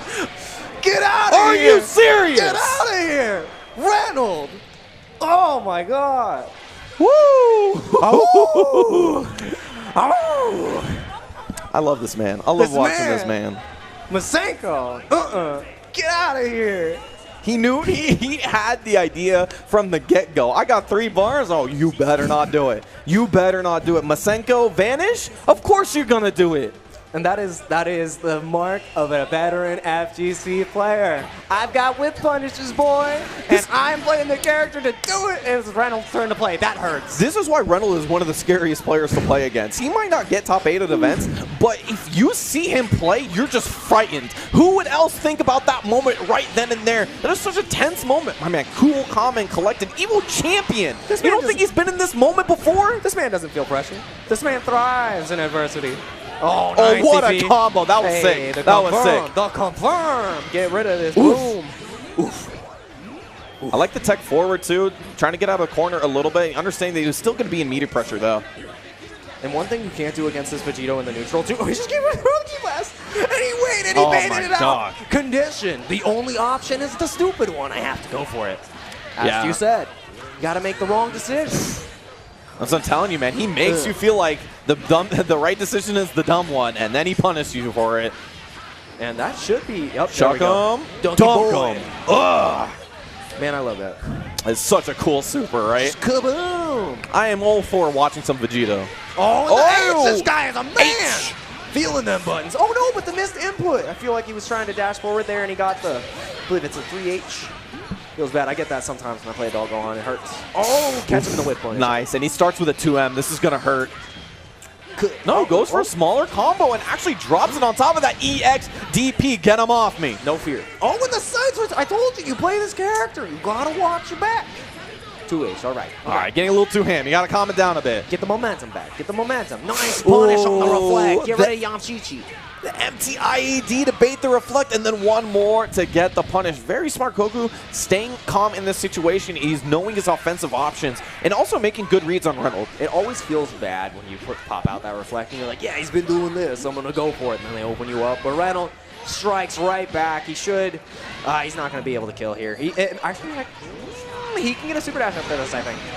Or not. Oh, man, doesn't need it. Captain Sword, the Ghost, that's going to be it. Yeah, the combo was really short, so the scaling was a lot lower on there. So that enables him to get to double level 1 and finish it off. And now Kyoku, let's see if he's able to do the same thing that Reynolds did the last time. The Yamcha comeback. We know it's possible. There you go. Those key blasts are actually really tough to deal with, right? They have great speed, and they also have a great angle in the air as well. So you do sort of have to respect them. Oh, nice punish on the super dash. You're a little too slow, Reynolds.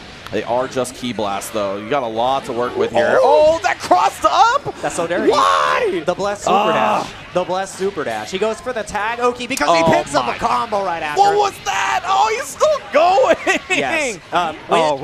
Reynolds! Yeah. When you are alone on a character and you get that Dragon Rush, you can press the tag button because you get a certain Oki option and you get an extended combo. Is he just going to go for level 3 here? No, he's not. No, just lets it drop that time and to go for the reset here. Oh, my God, the 5L. You just got to deal with it. Ooh. Vanish in time, keeps him safe, keeps Kyoku in the corner. All this time wasted on the sparking. He might not even get the chance to show it off. Oh, and he gets him. No. I don't think he's going to get the chance to show it off. Chuck him in the corner. This is the biggie. Final Kamehameha gets a knockdown. He's in a good situation here. Oh, he's just waiting. Portrait's blinking. That means no more sparking. Oh, he's just going to keep 5H'ing. No, not 5H'ing. 5L. He's just going to 5H. 5L. This is the rudest man on the planet. Oh, and he's right here. Just cause. Why not? Reynolds. Big old smile on his face. Look at him. Composed. This man's a monster. Still a great showing from Kyoku. Was not able to grind it out at the end of that first match. And wonderful stuff. Wonderful. What a rude individual. He just keeps on 5. What a rude dude. Jump out, man. Just jump out. You're good. That's just your turn. Jump out. I love watching him play. It's so good. It's so good. He's one of my favorite players to play because that unique talent that I was talking about is something that only is acquired from playing a tremendous amount. This dude actually grinds. Yeah. If you watch him on a stream, he's like a 12 hours a day streaming sort of dude of just nothing but playing. I mean, it is what he also hosts locals at his place. Like he wants to be able to grind the game. He wants to improve at the game. Yeah. Even at the level that he is, he's one of the best. Yes. He's one of the scariest players in SoCal, but he's still grinding. He's still trying to get that top spot. Until he gets into that, he's not going to be satisfied. Yeah, you have to, in this game, with everyone in the competition that is available, you have to continue training. You have to continue trying to improve your game plan. And then by playing these players, you find your holes, you cover up those holes, and you overall get better. Sometimes you need to get blown up by Reynolds in order to see why you got blown up. God, God. You get blown up by Reynolds. You're not going to feel great afterwards, Oh, no. but you might understand a little bit more about the game. You want to understand is that Anti-Esports Club changing the game. You want to get some of those jackets, some of those shirts that you've seen around town. Oh, yeah. So good. That's the website to get it, anti-esportsesports.com. So fresh, so fresh. You want to go ahead and look for that on the hashtag for Anti-Esports Club for those of you who are looking for the apparel. And it is a great way to show your support and join the club. And we have another match of our boy Kazunoko, the other Yamcha. Maybe have just gotten some inspiration from Reynolds. Inspiration from Reynolds. I mean, you could say that. You can say inspiration. I don't know who gets inspiration from Reynolds. I think maybe anger, disgust. Quick fact. Actually, Reynolds came up with Yamcha first. He is the originator of that character. Kazunoko is the fanboy. And that's why he had the T-shirt. He's had that since he was 13 years old, okay? I know this. It's a fact. That's the lore. He's loved Yamcha since the day he was born. You know, that is a hard thing to say. That is a hard thing to say, especially with Kazunoko right there. Yeah. But you're not wrong. He actually tried to make Yamcha work early on. Yeah. Opted for a different team just because he felt like it didn't fit his playstyle early on. I think he's gone back to it. But he is also, even in other games, he's also the type of player who constantly switches teams. It's just like something in his head. He's just like, I want to play a different team today. And he'll do it. And the thing is that not only will he do it, he'll also learn that team and then be one of the best at it in like a week. That's just the way that he is. And one thing about this matchup right here between Kazunoko and the Cool Kid 93 is... I wasn't surprised. The Cool Kid? He's a Street Fighter player. He's a Street Fighter. What do you mean? What do you mean? Not today. Not today. We're playing Dragon Ball. I mean, technically, they are fighting in the streets. They're fighting in the streets. This is the streets, indeed. The streets of Ontario, California. Mean, dirty, sometimes smelly, but it is what it is. My man. Knocked down.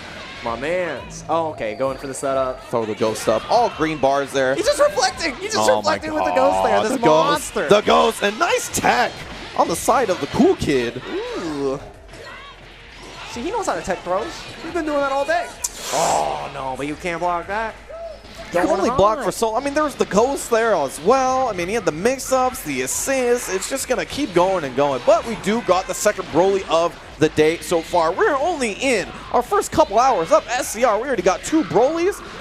I love it. I'm pretty happy about it. Thank you, SoCal. Thank you, SoCal, for picking the characters that we all want to see. And the Ghosties beating the EX from Brawl. Your moves may have armor, but they sure don't beat my super. Oh, my God. The ups and downs. Is able to reset him once again. He did. Yeah, he's ghosted. See you later. Oh, and the extension. Give me the ghost kill. Ghostbusters, where are you? This young man keeps on summoning demons. So, before I jinx it, there it is. I was about to say that you have to. There is a perfect on deck. You do have to worry about the sparking, however, if you want a perfect. If you get hit by the sparking, although it doesn't do any damage, it will take your perfect away. And I'm not a fan of it, but it makes the perfect that slightly sweeter when you actually get it. You don't get any ghetto purpose, but you ruined the moment. It was completely I did ruin the moment. It is unfortunate, but well, I mean, you know, maybe next time. That's pretty much green. But you thought it. That's pretty much green. No, you thought it in the universe. See, look what you did. All right. Look at what you did. Cool Kid. There you go. Confirm off the guard cancel with the reflect. Spent 2 bars for that. Able to get out of the corner. Oh, and Gotenks is one of those characters, too, that is able to mix people up on his own just because of the cancels that he has available in his shouts and his EX moves. Still, Kazunoko not getting touched by any of it. Nothing.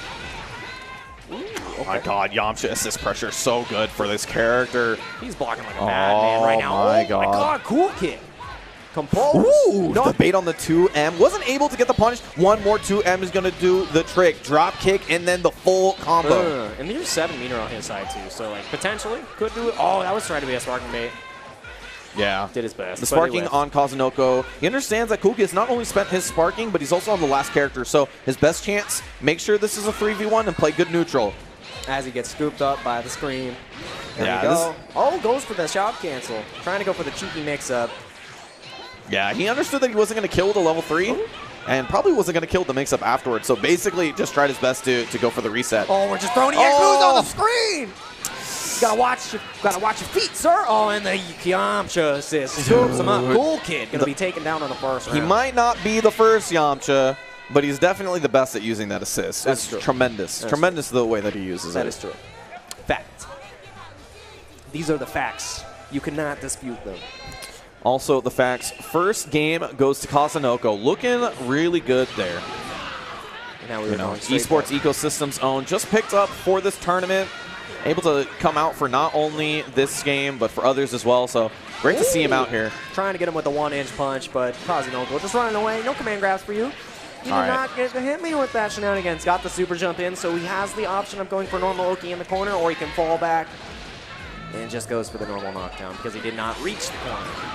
Oh, he still got Ghost. There you go, and he does it in that pattern in order to confirm off downtown, keep the block stun up, and that way he's able to get the mix up afterwards. I love the Ghost used from Kazunoko, and you know what's the best part about his Ghost use is that it is so distinctly him. Yes. Right? Like unlike anybody else who uses Ghost, he's already found a way to keep up the pressure with the Ghost because he's like, well, if I'm going to play this character because he's good, I have to find a way to play Kazunoko's Gotenks, and this is it right here. Yes, and one of the hard things too about this brawling matchup for the Gotenks is the hitbox on this kid's limbs. Hits you high, hits you low. You got to deal with it, and I don't know if Cool Kid is able to deal with that jumping H. Oh, you're so big! He's so big! You're so big! Now get down, big boy. The young man is here.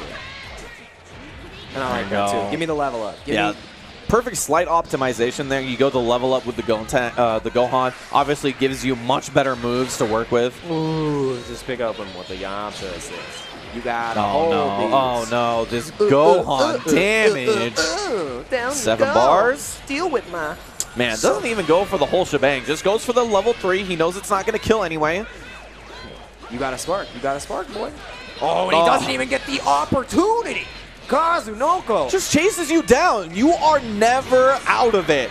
And hit him with the level 3. Finish with the signature character. That's a Yamcha player right there. Ooh. He's going to finish it off with the level 3 from the Yamcha. That's a Yamcha player right there. That is correct. That is completely correct.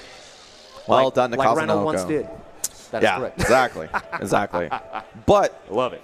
Moving on through the tournament, good stuff to Kazunoko, looking as strong as ever, really making that Gotenks his own, and I think that's the best part. He didn't just copy the Gotenks from everybody else when they were playing him in the original version. This is his Gotenks, and he's already putting a mark on how to play this character. Yeah, and being able to apply your own sense of character to a character makes it that much better to play in this game, because any game that you play, as long as you're having fun and you're able to execute on that fun, you're going to be playing that much better. So the fact that Kazunoko can play the way he wants to play the character and express himself, it's just going to make it that much scarier. It's just, okay, well, now he's having fun and I'm dying. This is terrible. Wow. This is terrible. I'm not winning in any front. This sucks. I may be smirking, but he is reaping all the benefits of this battle. I mean, hey, this is a guy who's been playing for over a decade. I mean, you know, not this game, obviously, but just been in the fighting game community. He had the Ultra Beta. He had the Alpha version. Yeah, right. Dragon Ball Alpha. So he ain't Tatsu. He ain't playing like the pre-alpha game of this version or whatever he was playing on the Game Boy. He's like, I don't know what that game was. Yeah, that was before everybody else. He knew. Super Patonin? Super Patonin? Dude, I don't know. You could have made up a name. I'll agree with you. It's Dragon Ball Ultra Fighters Batonin 8. Yeah, exactly. Awesome. Perfect. Thank you. There you go. I believe you. Super game. Super edition. But yeah, he has been playing for quite some time now, so his refinement on his own style as a player is able to put that into different games. You're seeing it right here, even with the Gotenks. New character for him in the new patch, but still, I mean, just looks like Kazunoko, undoubtedly. Looks like he's riding a bike. He just hopped right on, summoned a donut. I mean, he puts a ton of work into this game. Multi-game top-level player, right?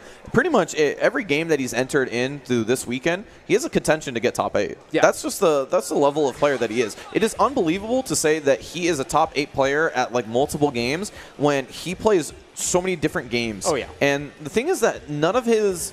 Like he has some optimizations, but for the most part, the reason why he doesn't is because he plays so many games. Oh, yes. But his refinement on his style is why he's so good overall. This is why I think he gets better as a player. It's not because he sits and grinds, you know, the extra 500 damage on the combo or something like that. It's more of the fact that he just understands him as a player. And I can't tell you how hard that is early on as a player to understand that this dude took over a decade to learn his style. Yes. And finally, he's able to reap the benefits. I mean, I would say that probably started around 2013, 2014. Yeah. But it is a thing of constant retrospection of yourself Yes. And it's not easy. Not easy at all. One person who's just starting that journey and has started fantastically on it is my man Supernoon over there, NRG's own. Yes. Are we going to see another Brawly? Are you kidding me right now? Are you kidding me right now? This is amazing. This is third Brawly. Yeah. And two Vegetas? Two Vegetas in a Brawly. I don't know how that's possible. Are you this serious? You got two Vegetas? Two Vegetas. But, you know, we were talking about, you know, knowing your own style. It took some time for Supernoon to figure it out, but he thinks he understands his style with this team right here, right? Yes. Obviously, I can't say for entirely. He does. Supernoon's been playing for quite some time. You just don't know because he's just been playing at Wednesday Night Fights, right? Oh, yes. Marvel 3 player, very, very strong player in that game as well. It's just, you know, didn't go to events, wasn't sponsored like he is by NRG.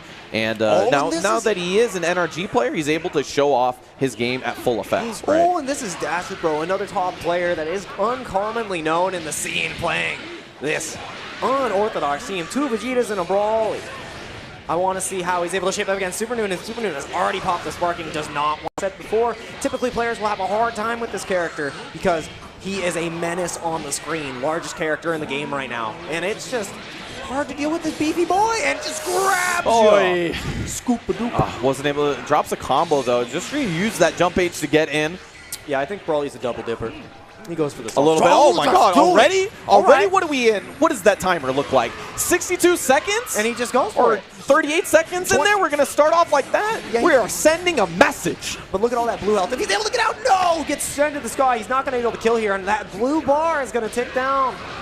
So I have to mention this because this is SoCal Regionals. This is a SoCal versus NorCal battle. Yes. There's a little bit more on the line than just the W here. This is street cred. This is street cred right here. Who is going to win? One of our best boys. I would say the best representative that we have from SoCal. Maybe him or Reynolds. It's up in the air. Versus the NorCal. I mean, you cannot doubt this guy's skill, though. Obviously, I mean, he's just put in so much work into this game, and you see it when he gets something like top 8 at EVO, right? All right, down we go. Get the extension with the Destructive. This is a dead Kid Buu, and this is Supernoon's favorite character. It's one of his. It's his. Oh no! He actually my god! Missed the that wasn't able to get it. I think the that was it. I think the Gallic gun whiff. I think the Gallic gun. I don't think the Gallic gun whiff. I think maybe there's some DHCs in the game that disappear on or there's some supers that disappear on DHC. It might be that Gallic gun is one of them, or it just doesn't do enough damage. Either way, Supernoon's able to tag out the Kid Buu. He's able to recover some blue health, and then Cell gets to do the dirty work. That is a ball that needed to not be dropped, because now Supernoon capitalizes on the character when he was meant to lose the Kid Buu. Good stuff from Supernoon, having the awareness to get that Kid Buu out of dodge immediately after confirming the hit. And now Bro. Yeah, we were talking about it when we were in the Dogura game, right? Yes. When Zong1 was playing against him, he was too focused on the Broly. Maybe the focus on the Kid Buu was the problematic situation here. All right, and he's going to keep the momentum going here. Beat up one Vegeta. Yeah, he's got to try his best. We were talking about it before. Ooh. Vegeta, or Saiyan Saga Vegeta, not really that good of neutral tools. Once he gets the hit, phenomenal character, but he needs to get the hit. That is why the other two characters are there. Vegeta is facilitating that with the assist. Broly trying to facilitate that by getting the hit. Unfortunately, it hasn't been able to be put together. And the confidence on the side of Supernoon, put in the Kid Buu despite the low health, he just knows he's so good at this character. Yeah, you know, it doesn't matter if he only has one hit of life left on him. His neutral on this character is insanely good. And that is the cue that you have to look for. The Gotta look at the hands. Gotta look at the hands. The claw. Hands put on the Kid Buu. That is it for him. That's also it for both of the Sparkings as well.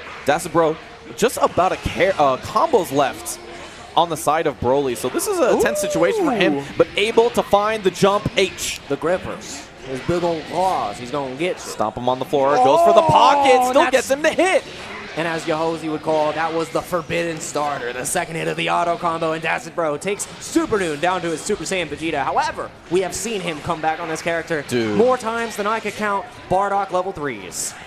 One of the things early on that Supernoon understood when he was playing the Japanese players is he understood why Vegeta was put on anchor. It is partly because he's got one of the best assists in the game. Yes. But he understood that this character is so good at neutral that there is, oh my god. No, you gotta spend the cash! Okay, spend the thing! It works. Spend the, oh my god, brain attack. That was the big brain attack. It was alright. Saves the bar, obviously calculated. It was a big brain attack. Oh, no. It picks him up. This is a regular Vegeta. I am the more improved version. Thank you very much. Eat this Final Flash. Send this cocky bastard off the screen, all right? You think you're the Prince of All Saiyans? I'll show you that I'm the Prince of the Dragon Rush. Super Noon closing out this first match with a Super Saiyan Vegeta. Did you know he invented the Dragon Rush? He invented the Dragon. He invented the yeah, Dragon he Rush. said. I've heard him say that once or twice. He actually hits 100% of them. Yes. Untechable, unblockable 6Ms. This man is a legend. NRG Super Noon taking down NorCal Dassenbro. First game, at least. That was good. Back and forth. Very back and forth. Yeah, I think the no kill on Kid Buu was a big deal. Yeah, that was the highlight of the match. Yeah. I think, because if he was able to kill that Kid Buu, the Kid Buu gave him all the momentum he needed to win there. So Dassenbro has to clean up the finishers there. Got to finish a plate. Yeah, so I was saying before, right? He understood early on that Vegeta was put on anchor not only because he had one of the best assists in the game, but because he's so strong and neutral. And because he understood that, Super Noon focused on bettering his Vegeta. He focused on this character, making sure that he has the possibility to make a comeback with the character. So if he's just left on Vegeta, it doesn't matter the resources on the side of the opponent. He has the opportunity to make a comeback. Oh, yes. And immediately getting the pickup, having the understanding of his M options, scoop up the Broly, and now you can open up El Clasico 6M into assist. Man, that's the first time I think we've seen that today. Yeah, we talk about how the jump S got nerfed, right? The jump S was so good for his mix-ups, but the mix-ups are still there. Oh, yes. The mix-ups are still dirty. You just got to work a little harder, and the sparking immediately from Dassenbro. He does not want to lose this character. You do not get to meaty me. See you later. And he's able to wind down those 420 frames of sparking because he uses it on the level 1 that is going to be it. And the 2H. No. Oh, that hurts. As Hell Pockets would say, whip your hair back and forth. Gets the anti-air. I love how he's just standing above them, too, and he's like, I either fall into it or I vanish. I die by my own terms. Just Yo, anti-air super? What is this This is not that game. This is not that game. Bro. That game's on the other booth. Bro, you crazy. You're crazy. The side switch, that was insane. That was so good. Anti-air super. Yeah, and you can tell the confidence from Super Noon now is on another level. I mean, just himself. like who would do that unless you are feeling nice and pretty, right? Yeah, Super Noon feeling himself a little bit. And he has nice. Was able to facilitate the hit. Ah! All right, what's Galaxy the next Breaker. That move is so cool. Galaxy Brainer. Oh no, the end does not come out in time, and I'm pretty sure neither of these guys. There is so much Vegeta on the screen. There's so much Vegeta on the screen right now. Yo, dodge the Broly assist. And he's gonna snap him right back in. Give me the Broly. Oh no, he wants the Vegeta in the whip. Wow, spent 2 bars, but he got out. It's worth it. It worked. Character safe. That was I didn't know. That was like a la Morgan level 3. Just need to get out of there. Okay. Back to neutral. So many Vegetas. Oh, finds the hit. Has oh man, goes for the cross-up as well. He's going to be able to take the corner positioning. That's not tech that's used by a lot of players, but definitely Super Noon. Okay, this is going to be a oh my god, what's that damage? Oh, just level 1s. That forced the sparking though. I think that's huge. Oh, and the dash after the M. Sparking. Oh, nobody dropped it. And the fake conversion. Picked it up. Very nice. Oh, drop the combo. I love that combo, but you need to be able. It's not easy. The delay is kind of wonky, all things considered. It's unlike anything else in Dragon Ball FighterZ. Yeah, and he's able to still take down Super Noon's character. Yeah, of course. And honestly, the reason that I make those noises when people do that loop right there is because that's how I know the timing. Well, yeah. I mean, actually, that's been a thing in fighting game communities for quite some time. The rhythmic beats helps you able to make sure you have the right timing for the combos. When it's the right timing for the level 1 into the level 1, that is going to be it for the regular black hair character, and it's going to be 2-2 on the character count. Yeah, and now trading Vegeta, Super Noon I feel still has the stronger cell. The stronger shell, definitely the stronger cell. He's the only one with cell on this side. The stronger shell because of the block pressure enabled by the Kid Buu. However, oh, nice downward rolling crush. I like that one. I like that. Spends the bar on it, but, you know, he wanted to do it to make sure that he's able to get something afterwards. Ooh. What a read.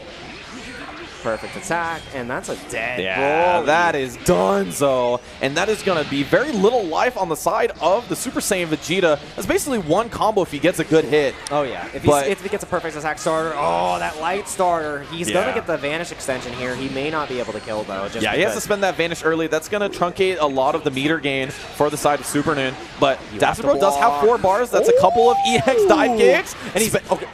Oh, I think he was going for the auto combo there, but realized that he just needed to get the damage because there are 5 or 6 Dragon Balls. No, you gotta spend the meter! That is a huge loss. He's able to drop the combo. That level 3, he needed to get rid of this character. He needed to get rid of this character. Super Noon punishes 2-0, moving on through the tournament. There was 2 opportunities he had there to kill the character. He did not burn the Vanish after the rocket kick, and then he did not burn the level 3 after the air conversion.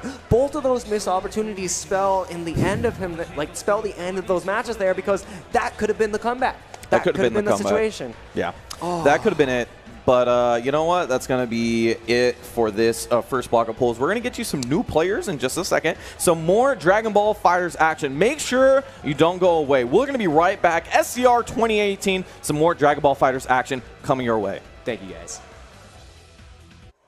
Now, during that video package, we saw a whole lot of anime. Yes. But now it's time for the Alpha, the Omega, the game that unifies cultures, the game that unifies communities, the game that could probably get Eminem and MJK to stop beefing.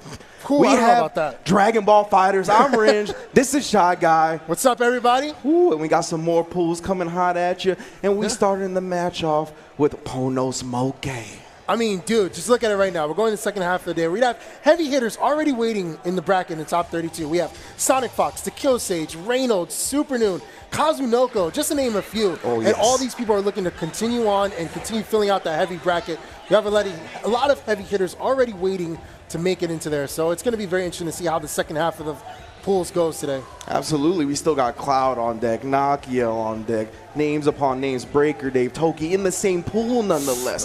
So there are definitely going to be some matches that are going to result in a slaughterhouse, to say the least. We're seeing right now 2 teams that are very interesting. I really like the Gohan, Base, Goku, and Yamcha.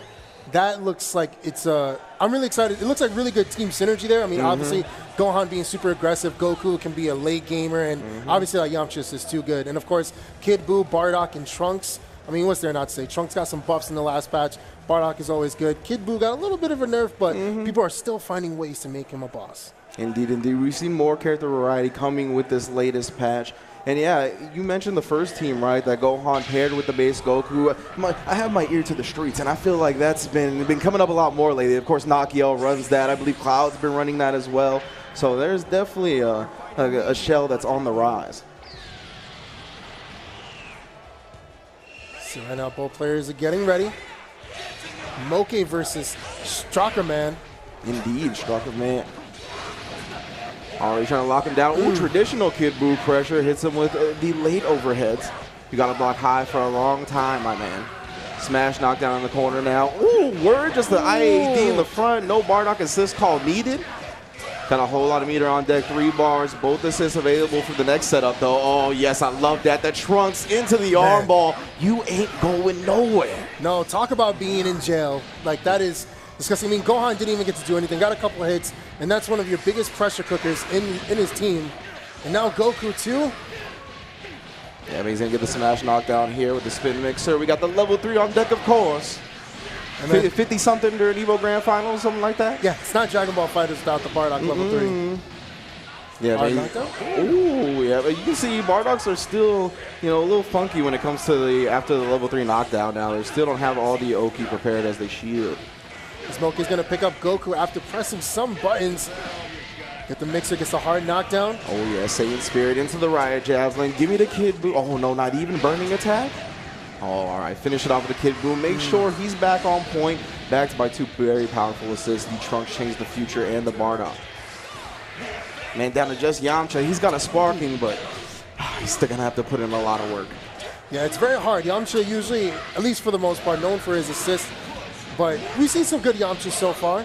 We've seen Reynolds, Yamcha come back earlier in the match. And now just Kid Buu not giving him any breathing room whatsoever.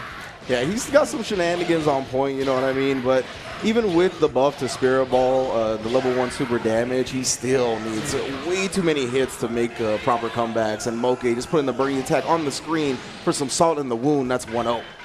I mean, look, it is one of the dopest level 1s out there. You know, throwing out the signs before he finishes it. All the jutsus. Wow, stomp him out. That was slowed down, but best believe it is still a strong tool. Doesn't look like it's slowed down by much, which is insane to think about. Yeah, to have slowed down and the damage scaling when it starts a combo has been increased, but nonetheless, Kid Buu still a menace. Has the Trunks assist, calls it. Oh my goodness, it's so easy to get lost in the sauce behind that change the future. And just like that, again, the Gohan goes down without pulling his weight. Now it's just up to Goku and Yamcha. Shakaman still hasn't done any damage to Moke. Moke looking to finish it. He's able to poke back right there, but didn't confirm it. Sandwiches between the assists, and he catches Moke trying to press stuff. See, that's what we're talking about. That hit stun from Yamcha assist when the block stun is so disgusting, which is why Shakaman was able to open him up. But did not get a full capitalization off of it. Oh, 3, 2, 1, you're done. I love that sequence. Ooh, I like the reset right into the Trunks assist. Good blocks, though, from Shakaman. Oh, good read on the vanish with the 2H from Moke. Don't get reckless with the vanishes. Say it with your chest.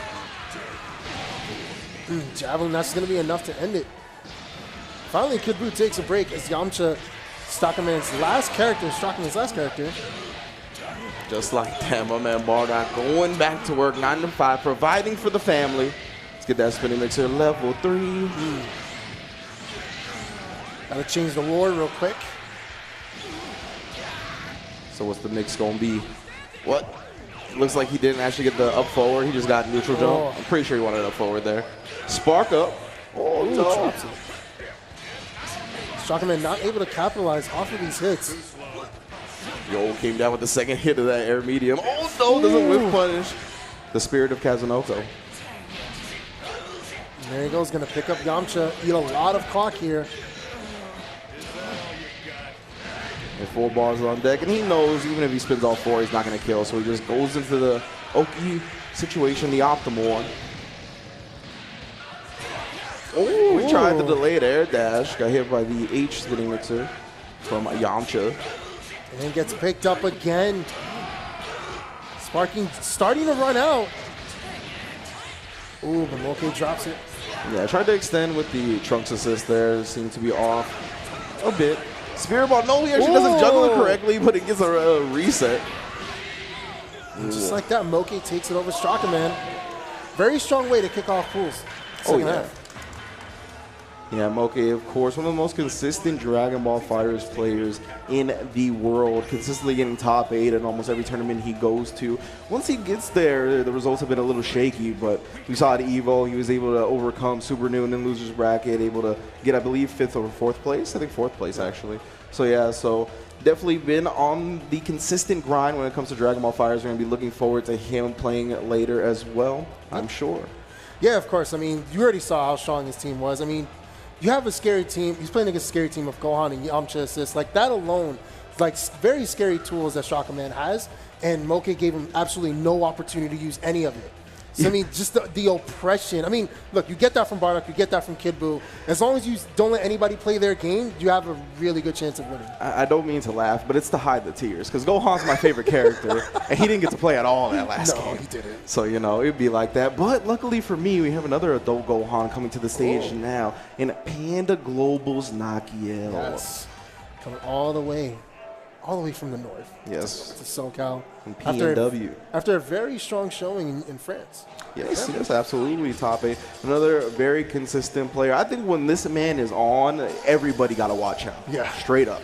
Like, there is no one he cannot defeat when he is playing on point. So we're going to see how far he goes at SCR. Again, if you're just joining us, this is pools action. So plenty of Dragon Ball fighters to go this weekend. Again, we're coming down all the way to top 8 today. Yes. So Saturday, you're going to get a little breather, all right? You're going to get a little breather. You can watch some other fighting games. It's all right. Expand your taste. But today, it's Dragon Ball all day. Oh, so good. All day. See, here's what I love about Nakia. Why I always love watching him is because he's, like, to me, one of the innovators of base Goku. his base Goku and Kaioken is one of the sickest Gokus out there. Like, he optimized that finisher so well. Yeah. And it's a pleasure to watch, especially when he's the last character out. I'm glad Nakiel is playing another Goku. He did play Super Saiyan Goku right at the beginning of the game's lifespan. But one of my favorite parts about him as a player is when I watch him play casuals, because he makes all the Goku screams. So I'm glad he's got a Goku back on his squad. Of course, opening him up low with Gotenks early. He added this character to his team in the latest patch as well. Lock him down. Doesn't have any assists available, so it's all straight Gotenks, and he cancels into the shout. They're going to catch the raw tag. Nice 2H. Shinryu showing you can't autopilot on him too hard. No, Oh, he went for the Sonic Fox reset and actually baited out the reflect. All right, Real. he's keeping it real, keeping Gotenks in the corner. Himself, man, despite how nerfed he got, he's still able to do it in that 2H. So he's going to be a dead Gotenks. Clean Vegeta assist call right there. You're trying to scramble out. Please respect it.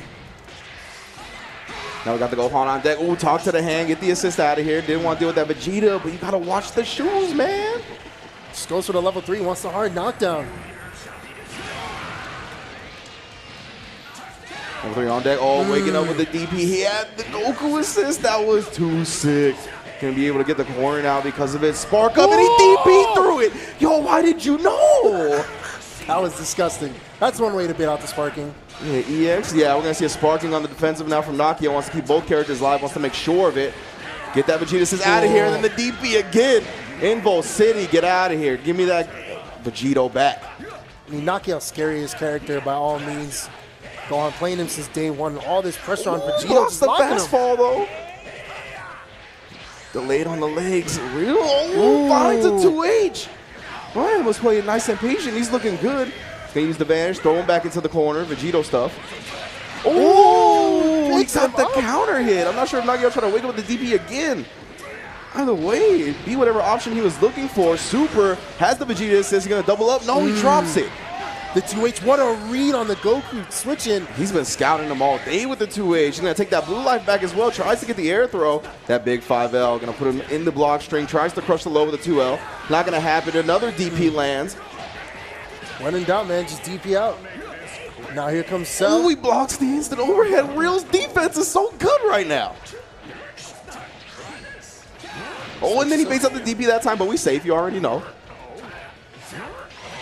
And like EX you were legs. saying, Oh my goodness. for someone to block this long against Gohan is very impressive. And he got the Vanish at the perfect time. He was able to blow up the Dragon Rush attempt. Real's looking so strong, but there it is. The whiff on the jump light. Made him think he had to block the overhead. Hits him with the stand low. Nakia back to work. Thank you for the optimal combo. Just go straight into the level 3. Again with the stand low, just putting the pressure on, buying time for that base Goku assist to return. Jump M gets him. Oh, but a great, I think that was ADP as well. The upper body invul, good stuff from Nakiel. Able to take out Cell by himself with such little health.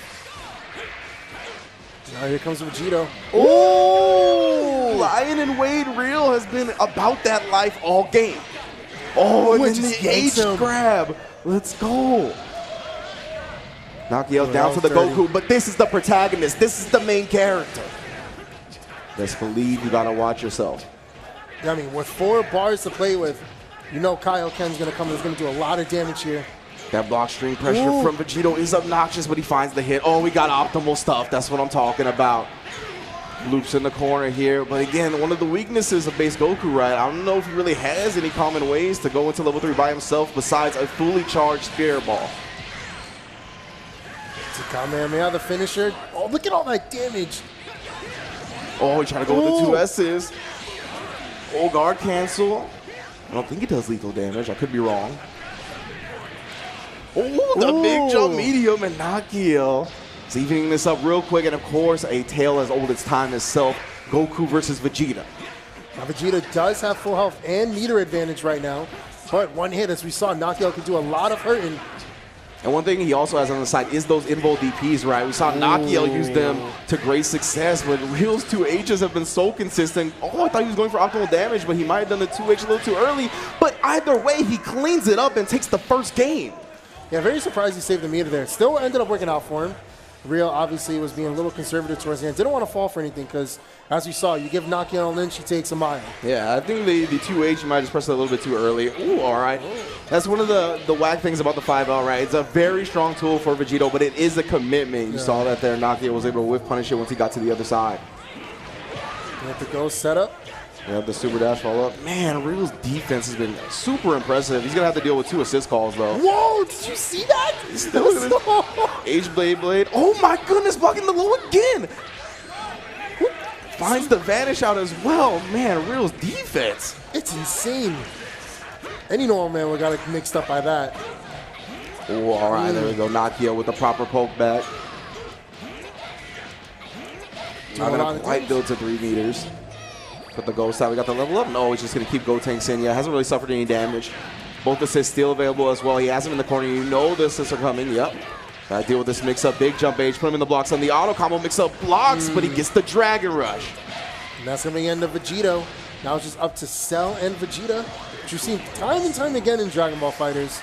Oh, yes. The shell of the first patch, to say the least. Okay, Super Dash finds the air and Key Blast. Gonna pick him back up, bring him down. Oh man, just chucking it. But again, Real has been lying away with those 2Hs. Foregoing, moving around in the neutral just to make sure he has a 2H on deck when he needs it, with a huge jump H from Gotenks, followed up by the 2M, able to catch him trying to swing. Yeah, very fortunate for Real to not continue that combo. Oh, level up. We got double on deck. Oh, I like that Dragon Rush extension. Give me the Vegeta. Oh, and then the stand low. Oh, let me see the loops. Oh, yes. The leg loops, so good. Oh, he drops the second part of it. Good for Real to be able to capitalize off of that. Yeah, absolutely. Drops the elbow, the 6M on top of him. Yeah. Smash, knockdown. Ooh, into the solar Kamehameha. What the mix gonna be? Because he didn't actually get all the damage on it. Ooh, try to go for the Mozart, but the Goku switch and stops that. Able to switch back in Vegeta. Yeah, but this is only Vegeta for a little while. That assist is going to be locked out due to the snap. Yo, all right. The Kaioken. He's now into level 3. Go on. Oh, I got a DP on my own. Yeah, man. Real taking a page out of Nakia's book. We saw Nakia use that time and time again in the first game. Level 3 after the side switch. Going to have the corner and the hard knockdown. Oh, DP and the punish. Good stuff from Real, banging it out properly right there. A little bit too low for the tag to actually connect. It's unfortunate. Nice timing on the vanish. Able to get the wall bounce because of it. As Real just runs out of sparking, and so does Nakia. H-Blade. Oh, my goodness. Oh, this blocking. Oh, there it is. Finally cracks him open, but he dropped the combo. 2 crucial drops from Nakia this set. Despite that, though, he's still in control in terms of the life lead and also has the meter advantage. Doesn't get the 2H right there, so no smash upwards. Guard cancel. You see the delay on the vanish right there to get the wall bounce. Did not get the micro dash, so that Dragon Rush did not connect.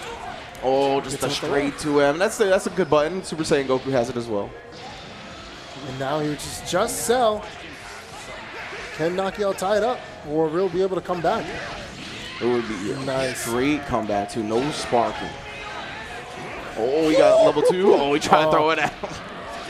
That would have been insane. Should be here with the Kaioken. Ooh, oh, yes.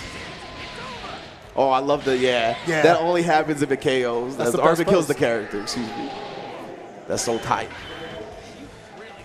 So 1-1. It's a real close game here. I'm unfamiliar with Real, so I wasn't expecting this match to be so intense, but I'm glad we have received it. I mean, just think about it like this, right? Nakia, so much oppression, so much pressure, especially in the corner, and Real has like galactic brain defense, as we've seen so far. Sure. Like, there's some things that, and like, I'm sure the stream got mixed up because they're like, how did he block that? Yeah. You just see just up, down, just, it was really impressive to see. And as we go right into it, took a break, went back to character select screens, picking the same team and see how he fares this time around. You just need to change the scenery. Yep, just break up the momentum a little bit. Take some time to compose yourself. Anybody out there familiar with Real, please let me know on Twitter. Give me some info. This man is looking dangerous here. Definitely. Wouldn't be surprised to see him go far in this tournament. Right, into a game 3 here. Again, this is just pools action for Dragon Ball FighterZ. Nakiel coming off a W, going to destroyed West City. There it goes. Good defense from Real right now. Yeah, you can see Nakiel been staggering the pressure, though, to refresh the assist. Oh, I like that twitch. Immediately canceled into the shout to punish any attempt that Real tried. Wants to get rid of Cell. Knows that Real Cell is a problem. Oh, just went the low afterwards. Oh, he messed up his auto combo mix-up. He landed, did the instant air dash delay. Or the air dash, excuse me. Good Dragon Rush from Real. Able to open up Gotenks. Give him some space. Oh, he catches him with the command grab. Oh, he's going to spark after? All right, he's got kill combos off this. Doesn't want to deal with his Gotenks any longer. Give me that character advantage, even if it costs the sparking. Yeah, my man's Gotenks is definitely... Whoa! Very interesting switch out. He definitely could have killed it, and Gohan would have came in anyway. I'm not sure what that was about. Either way, Dragon Rush. Can I bring the Vegito back in? I love it.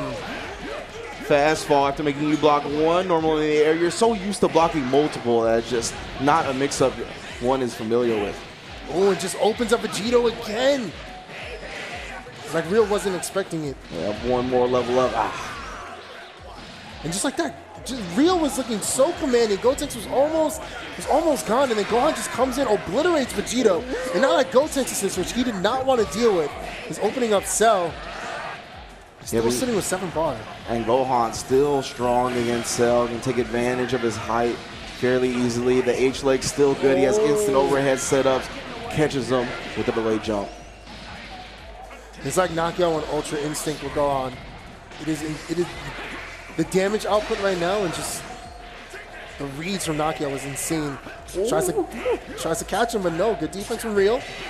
Yeah, the air legs is a good stop sign.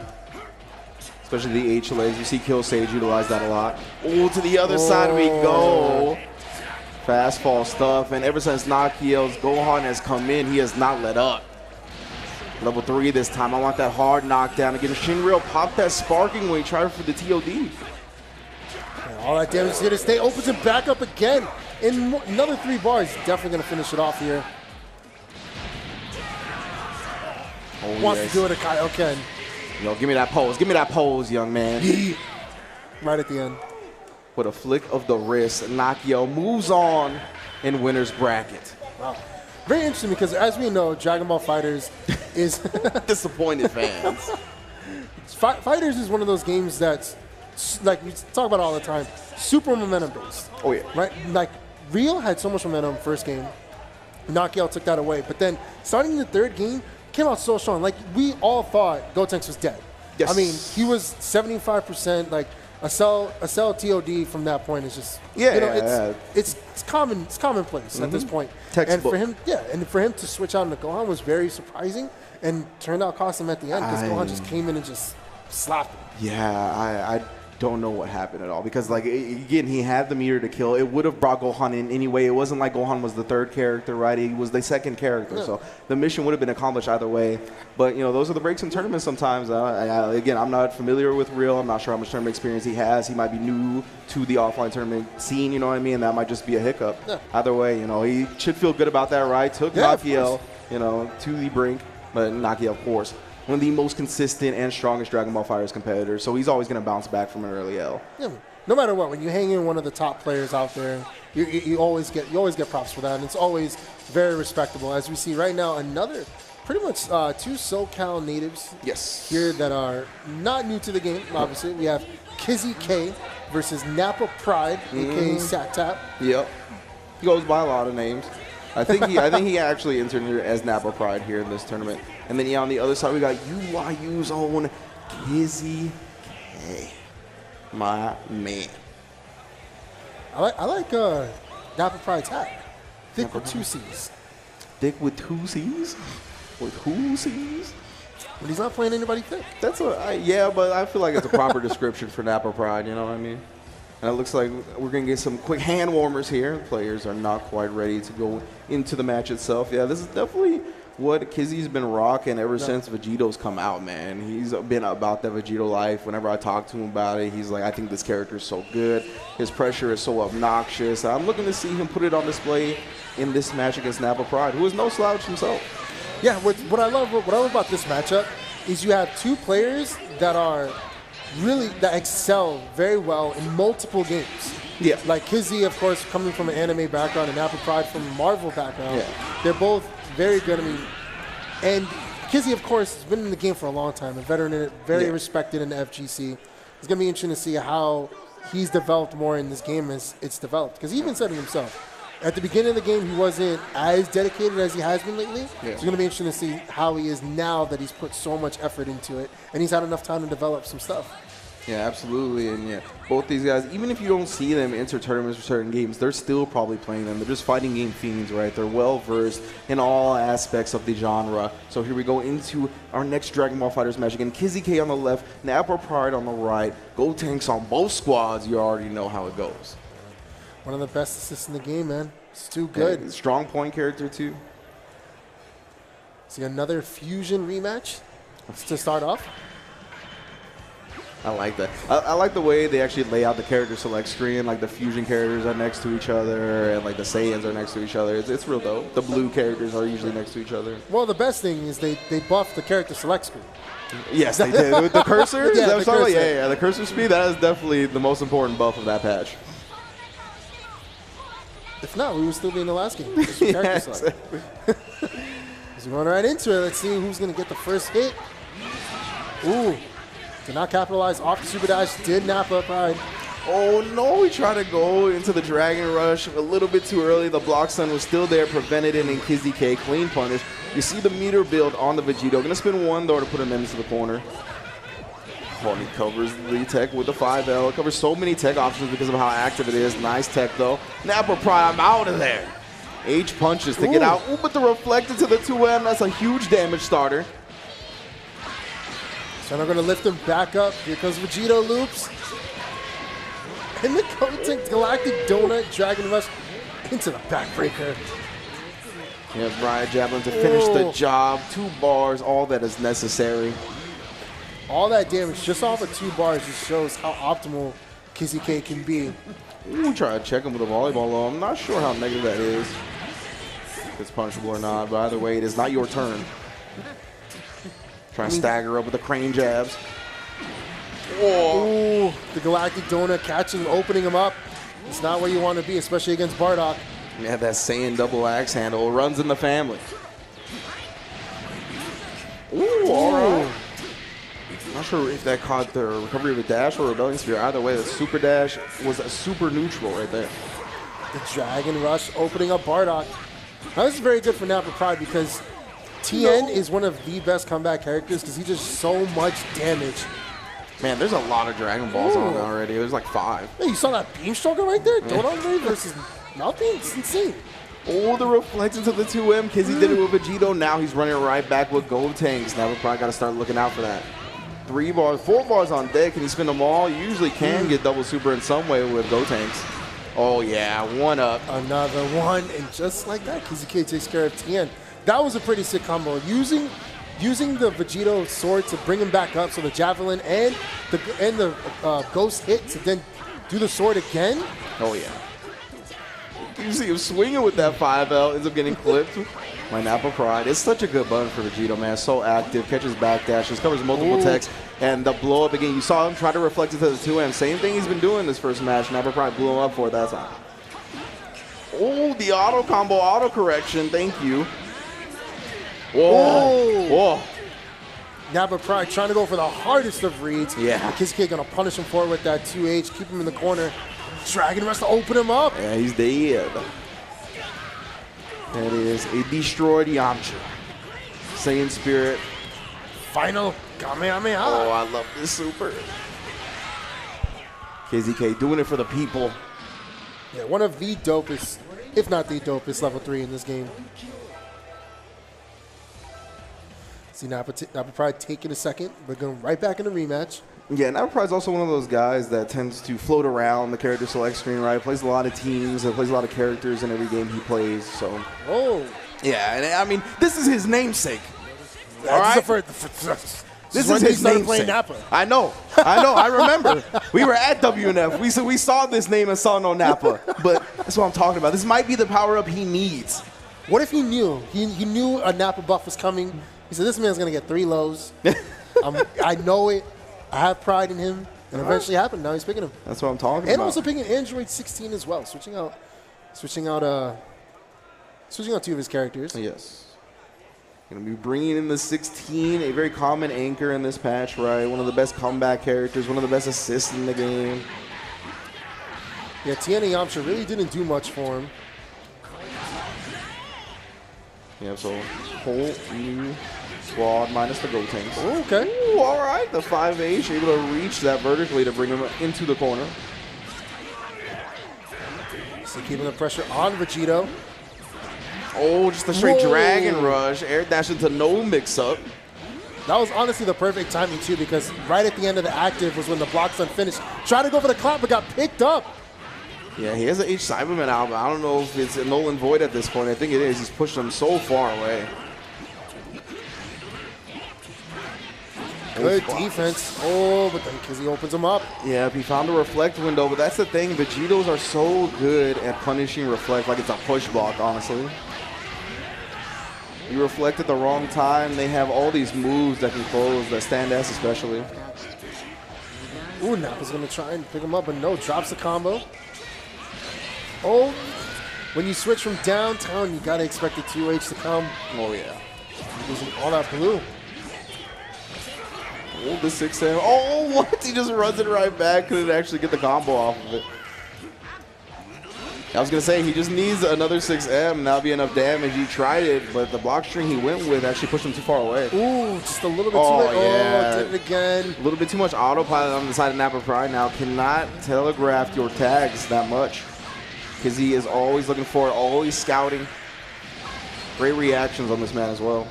And somebody, Kizzy, just a veteran of the game, has seen it so much. The 2H. Man, that was a dirty cross-up, Sam. Directly into the Vegito. There goes the dad fusion and in the kid fusion. Oh, just snatches him out the air and takes care of him just like that. That was just, oh, Kizzy with a hard read. 16 can do it. I mean, he does have close to 7 bars and sparking available. Yeah, if anybody can do it, it's 16. Yeah, follow it up with manual super dash input. Oh, what? No, command grab to follow it up. Okay, hits him with the rocket punch, gonna vanish, pick him back up. Oh, he drops it again. Oh, the duck, the 2S, get out of here. Again, yeah, just blowing up any type of squirming, any type of trying to wiggle out from Nappa Pride. And that's what the Vegito is so good at. The pressure is obnoxious, man. Oh, but he actually drops the combo. Unfortunate for Kizzy. Nappa Pride's going to get this opportunity to go back. We out. We good. Yeah. No! Oh! I get it. It's the awareness. The awareness. I mean, yeah, he definitely could have killed. You didn't have to do that. He definitely could have killed like without meter, but that was worth it. That was worth it. That's all right. Look, we can say now that at SoCal Regionals 2018, we had a self-destruct. That's the thing, right? 3 W's were achieved there. Kizzy K's 2, and then, you know, the self-destruction at the end. Yeah.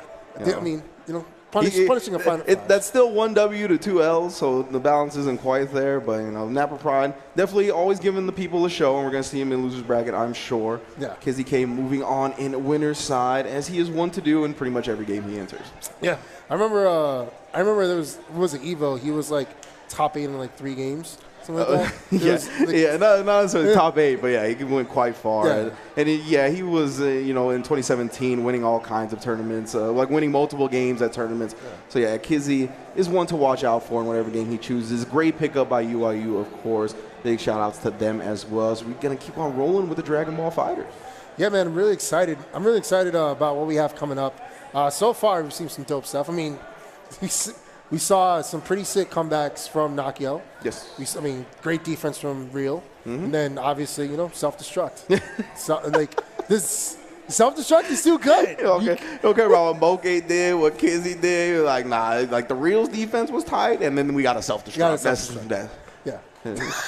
Now I can sleep good at night because of that. It reminds me of earlier in the day. I don't know if you saw when Reno level 3'd through. I did not. So, I'm sorry, forgot who he was playing, but Gotenks went for the mouth beam. Yeah. He Yamcha level 3'd right under it. Ooh. So this payback from Evo, because you remember when he did the level 3 Yes! and he got DP'd Yes! by Gohan? Oh, man. Oh, it's so, yeah. See, I wonder how he feels now that he's been on the other side of that. I bet he feels pretty good. He definitely felt good about it. Oh, We this have is Moke quite the versus match. Tatsu. All right, let me sit up real quick, okay? Yeah. I This ain't- one's gonna be hype. I ain't know it was like that. Okay, we got, I believe number 48 on the PGRZ and Tatsu, and then I believe in the top 10 Moke on the other side. I mean, Tatsu's one of those players that is arguably one of the best players out there. I mean, obviously he made top PGRZ. Yeah. But he doesn't travel very often. Nope. And this is one of those tournaments that's right in his backyard, so he came to it. And he's gonna. What I'm really interested to see from Tatsu is his Nappa after the. Oh no. Oh, he's going 15. I forgot what the last character. Oh, okay, Super Saiyan Goku. Okay. Okay. So no more Vegeta, but he's sticking with Nappa, who's been playing since day one. Yes. And now, especially since the buff, Nappa's just been insane. Yeah, so we're going to see what he brings to the table up against Moke. I always love seeing Tatsu against international competition like this again because he usually has like a unique team, a unique play style. And you mentioned, right, he doesn't travel that much. So his opportunity to play these players from Japan or any other country in the world or even from the other coasts are very rare and few and far in between. So here we are against the 0-0 first game of Tatsu versus Moke. Really excited to see how he mixes Broly with these two characters. I mean, Broly's still one of those characters that a lot of people don't know because he does not play very often. Yeah, We're getting more used to him, but yeah, he's seeing a rise now, right? We see Dovra, Angelic's been playing him for a little while, so he's definitely on the rise as a character. right now, putting a stop to Moke's Kid Buu that we've seen so much of earlier. It reflects into the tag, goes to the backdash, gets counter here during the crouch medium, but Tatsu can't capitalize. A little bit too telegraphed on that super dash. Moke reacting well. Yeah, just a little bit too late with the assist from Goku to keep himself safe. Switches in Nappa, very smart. Let Broly heal up that little bit of blue health he has left. Yeah, no attempt at a Cyberman here, just going to keep the lockdown. See the stagger right there, getting his assist reset now. Has Goku available, he just eats the tackle. Let's go. Smell it into, ooh. Did not even need to angle it. And Broly comes in to finish it off. Oh, that was a really, really good conversion, DHC into all of them. Yeah, Tatsu striking first blood in terms of the characters. Moke losing his Bardock. Still has 5 bars on deck though. Gonna reflect to the super dash attempt. Man, Broly is blocking all of that. That jump age from Broly is quite strong as well. Takes up a lot of space, comes out pretty quick. Ooh, catches Buu after going for the ball. Yeah, I've had both assists available. Gonna combo extend 1 and 2. Oh no! I'm not sure if that was a botch, instant air dash, or if he was trying to bait the reflect. Either way, Moke doesn't go with either of those options. Ooh. Sick DHC into the Trunks level 3, which does so much damage. Spark up directly into a raw tag. Ooh, I like that. He tried to get the micro dash into the snap out, right? Dragon Rush connects, gonna send Trunks into the air. Tatsu does have close to 4 meter.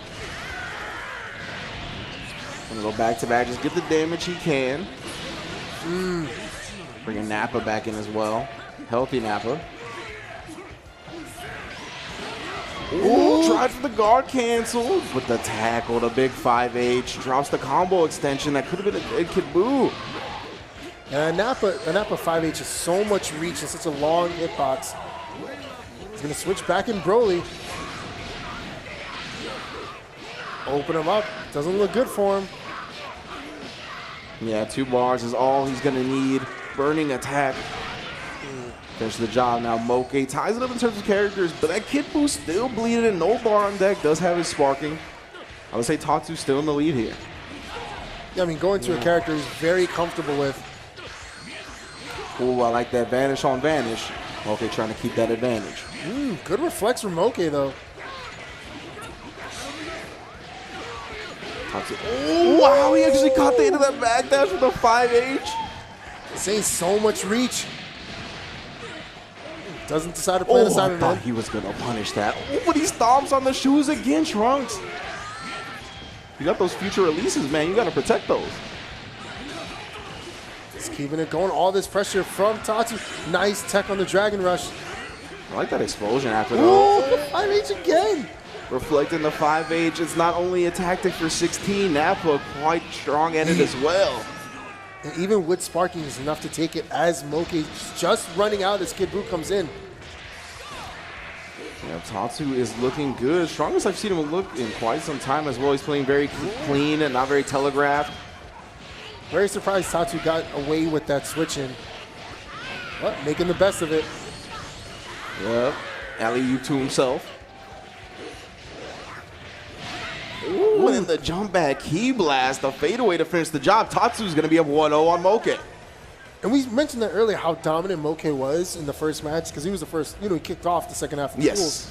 And Tatsu just looking very dominant right now. His Broly just came out the gate swinging. And now Moke applying the pressure. Oh, trying to swing back. But yeah, Moke can't get anything started. Use both his assists. Now he's on the defensive. Nappa's still there. Oh, the trunks. Ooh, you can see the buff on the change, the future assist right there. More hit stun, allowing Moke to get that conversion. Good defense from Tatsu so far, though. Oh, yes. Punishes the guard cancel. Moke wants to get that Broly back in, though. It really caused him a lot of trouble last game. Ooh, nice. He actually snuck the reflect in there. Still. Nice. Tech on the Dragon Rush from Tatsu. Oh, you can see the armor on the air normal, preventing him from getting picked up. Oh, that was a good 2M, but he went directly into the anti-command rail. I'm not sure if he wanted that. So it's very smart of Moke doing that. He's not giving Broly any ability to kind of armor through any of his hits, which is one of the strongest parts about Broly. And here comes Nappa. Super smart from Tatsu. He's going direct Z change. Get Is Broly Cyberman? out. Ooh, the Cyberman spin hiding behind Nappa is going to open up Kid Buu. Oh, no, he might have messed up the combo right there. The Cyberman giveth and it taketh away. It's the counter hit, but Moke cannot convert. Ooh, just gets him with the Key Blast, going to convert after the vanish. Samson keeping it going. Ooh, but drops it. Huh. Maybe a little bit too much hit stun. Oh, he tried the Dragon Rush because he recognized that was a negative vanish situation there. He hit him up while he was still in the skies. That 5H paid so much dividends for Tatsu. Playing in the ground again.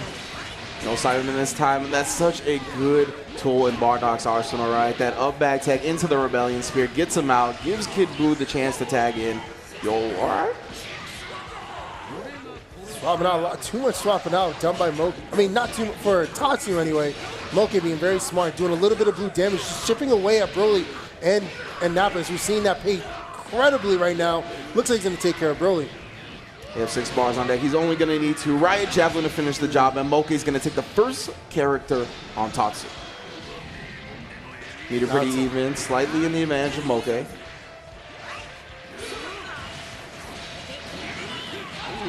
Oh, yeah, it looks like he was trying to reflect right there, but it gets blown up via the second hit of the auto combo. You always know that's the money starter. He's going to end it with Kid Buu. Now it's just up to Goku. Does have sparking and 4 bars available. Ooh, we caught the backdash. Tatsu wanted out of there. And not looking good for Goku. He's going to activate sparking. Moke just takes this time to back up, has both assists available now. Wow. Just buying his time in the sky. Going with the super dash, the super neutral. Going to spend all the meter probably. Oh, wants the hard knockdown. I like that. Waste some time on the sparking as well. Moke still has his sparking available. One overhead into the low. Tatsu expecting more to come. See, with all this damage from Bardock, another one. Run it right back. I was like, all right, man, guess again. 7 bars on deck from Tatsu. Oh, he just hits him with the empty low this time, and Moke bounces back in incredible fashion. Looks like a completely different game the way Moke played. Obviously, you saw last time, last time you saw, he let Broly kind of do his thing, kind of run rampant. But this time, consistently switching out Nappa and Broly, just threw Tatsu through a loop. He actually got the stand jab back, but follow-up was not there. Catches Moke trying to wiggle. Oh, didn't get the micro dash, didn't even the walk forward to put him in range for that crouch medium. Tough break for Tatsu. Smash that down for Moke. Now you have changed the future into the arm ball, blocks all the overheads. Ball though, oh, into the empty low. That's such a tough situation to be in when Moke knocks you down in the corner, has both assists available for the mix-up. Right into the level 3. Now you gotta hold this Bardock, Oki. Let's see how Tatsu's gonna react now. I mean, all this damage done to Broly. Reflect switches in Nappa. Yeah. Committed to the reflect and it paid off. Slam down, no Cyberman here. Good reflex this time from Moke. Tatsu didn't have anything in the back to lock him down with. I believe both his assists were not ready. Moke being very aggressive with his assist, but now Tatsu takes his turn. That was the big boot, straight Undertaker status. Hits him with the fingers. Kamehameha, and Broly's gonna come in and finish it. Oh yeah, cinematic Broly. Get him out of here. Much like we saw in game 1. Yeah, that's true. Bardock was the first character to go down in the match that Tatsu took. Oh, got away with it. Yeah, we see Moke be ready with the 2 H's there, but he might have just been a couple of frames too late. Now Broly comes back in against Kid Buu. Oh. Opens him up. Yeah, hit him with the empty low. Usual stuff from Moke and this Kid Buu. 3 bars on deck, 2 and 1 more to go. Burning attack, back to back. Oh, no, he dropped it! Oh, but no, Tatsu dropped his combo too. Yeah, he's able to get Broly out though. Preserve some life. Ooh, got hit with the Kid Buu assist though. Ooh, what did you mean? Oh yeah, nice reflect on the attempted mix-up from Trunks. Again, that jump doing a lot of work, and then he opens him up with the Dragon Rush, catching on to Moke's tendencies of reflecting. So much bars here. We got Kamehameha next. Oh, tries to catch the up tech, but he just whiffs. Moke goes with the sparking. Does not want to lose his Trunks. Wants to preserve 2 characters. You're still locked down against this Goku, though. Not a lot of mix-up, no 2L. Oh, but he gets the 2M! An even better starter. Doesn't scale as much. Tatsu. Ooh, it's... He's going to try to blow through this. Oh, no. What? So, it ended up resetting. No, what happened was when he switched on Broly, Broly picks them up.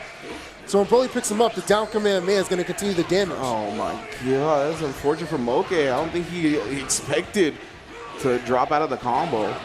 Was it really a drop? Yeah. Oh, then the 2H on 2 characters. Double Sunday goes directly into the super to get rid of 1.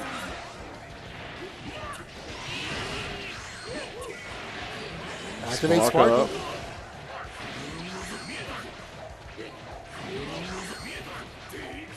Well, holding all this pressure, Moke staying solid, but the instant air dash after the empty vanish is going to open him up. So much bar on the side of Tatsu, has the increased damage from the sparking as well. Plant him in the ground, level 1, into the level 1. Not enough damage. Moke lives on a pixel, but the H rush punch takes it for Tatsu 2-1, and he sends Ponos Moke to loser's bracket in pools. Oh. See, that's what we're talking about. Tatsu, a player that doesn't travel as much, able to hang with the best of them. Moke. Looking clean. That's what I'm talking about. That's legit the best I've seen Tatsu look in a little while. Yeah. So that was, I hope he keeps that play style, keeps that momentum going in winner's bracket, because when he plays like that, my man is a force to be reckoned with. I mean, I haven't seen really much of his Goku, and his Goku looks super, super clean, especially the way he uses them. I really like the way he plays with Broly and Nappa assists with it too. It's just, like you said, right now, at this moment, he's playing on another level. Yes. It's going to be very exciting to see how the rest of his pools go and the rest of his tournament, because he's on spice. Yeah. Spice. That was definitely a good look. Thank you all for joining us here on twitch.tv/leveluplive for this Dragon Ball FighterZ. Again, if you're unfamiliar with how the schedule is going down today, we're going all the way to top 8. Yeah. Top Straight up. 8. There's going to be no Dragon Ball tomorrow, so you get your fill in today and then come back for top 8 on Sunday, because it's all Rock the Dragon all night. All of it. I mean, this is the second half of pools for the day. Early half, if you guys missed it, you can watch the VODs later. But we have so many killers already. Yes. We have, like you said, Sonic Fox, The Kill Stage, Reynold, Kazunoko, just to name a few. And we have other people right now, like Moki got sent to losers in pools. Indeed, that's insane by Tatsu, which means, you know, that's just one pool. You know, we saw Nakiel earlier. We have Theo also in the later half. Oh, man, and this is a match that's going to happen right now. When I was checking out the pools earlier, I was like, these two guys are in the same pool. It's got to be winners finals. It's two of our local Dragon Ball FighterZ players, two of our strongest. Breaker Dave up against Toki. Which are two of the funnest players to watch. Yes. Because Breaker Dave, one of the innovators of Majin Buu in the early days. And, of course, Toki with his insane Krillin play. Yes. Like, no one makes Krillin look as good as Toki does.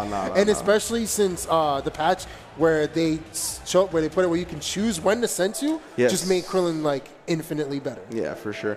And yeah, Toki's one of those guys. You mentioned he innovator of Krillin, just like Breaker Dave, innovator of Majin Buu, right? He's been that way in every game he plays. He's a scientist. He likes to explore some of the underutilized characters and just show how cheap they are. So he's always got cheap stuff with whatever game he plays, right? Yeah. You can look at the character he's playing as like, is that character really going to threaten me? Like, do I really have to worry about this? And he shows you that that is most definitely the case.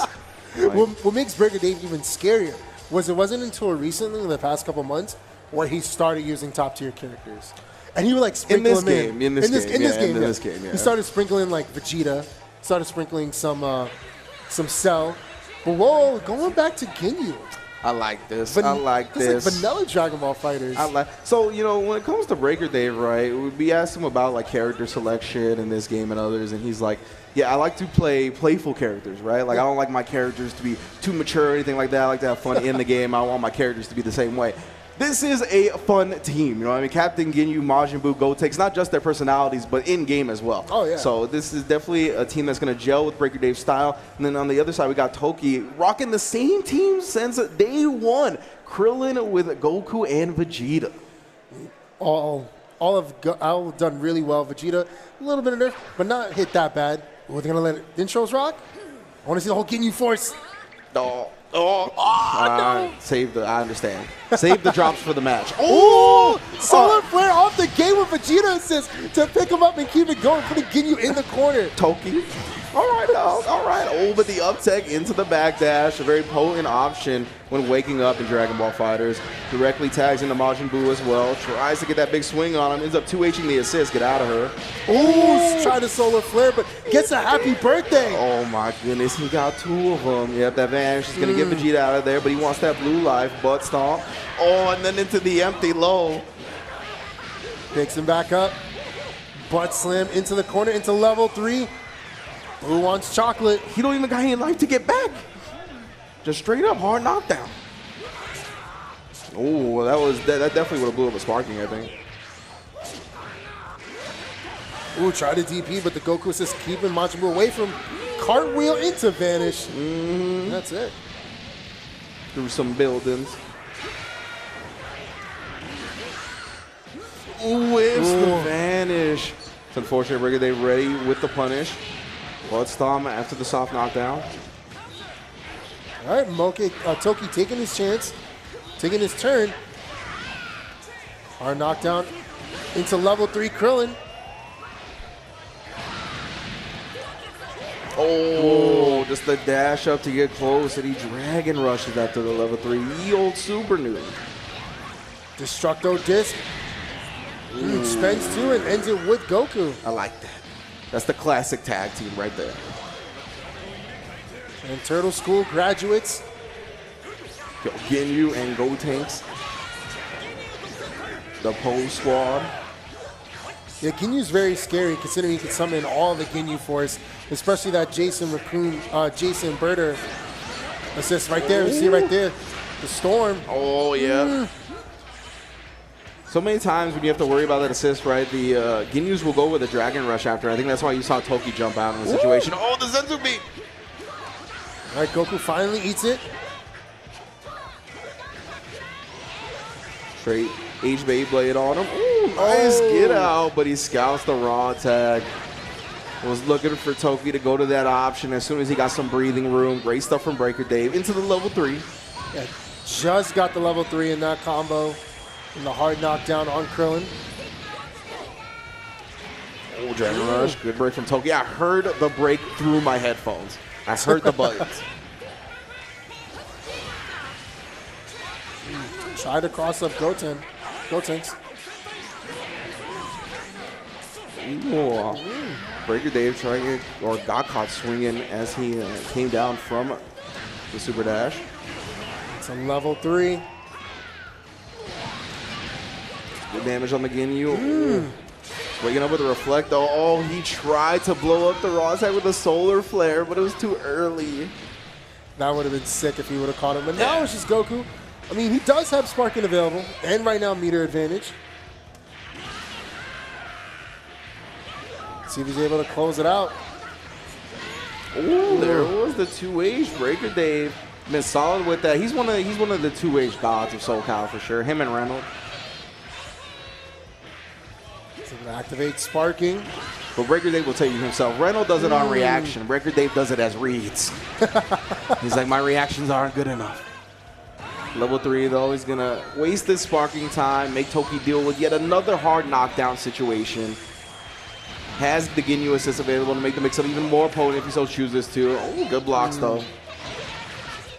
Yeah, really the mix-up after the EX punch right there, either low or Dragon Rush. Sometimes you see an instant air dash, but that's easier to react to. Now Toki does run out of Sparking. A little bit of health left. Is going to pick up Gotenks. Goes to level 3. Yeah, the unfortunate thing about Goku's level 3, right, is it takes the opponent out of the corner, but he's still going to get the damage, he's still going to get the hard knockdown. I was going to say, I wouldn't be surprised if Breaker Dave popped that Sparking there, but instead he just gets in Ginyu, chooses to regen some health that way. Oh, I was not expecting him to come down on that side. Either way, though, it wasn't about which side he hit on. It was about that Dragon Rush. Toki falling to Breaker Dave in the first game. I mean, very smart of Breaker Dave. I mean, calling that birder assist, you don't know where to block. I mean, you do, but it's consistently blocking if you're in the air. And it'd be like, you're going to land, you're going to block. All right, Dragon Rush. Opens him up.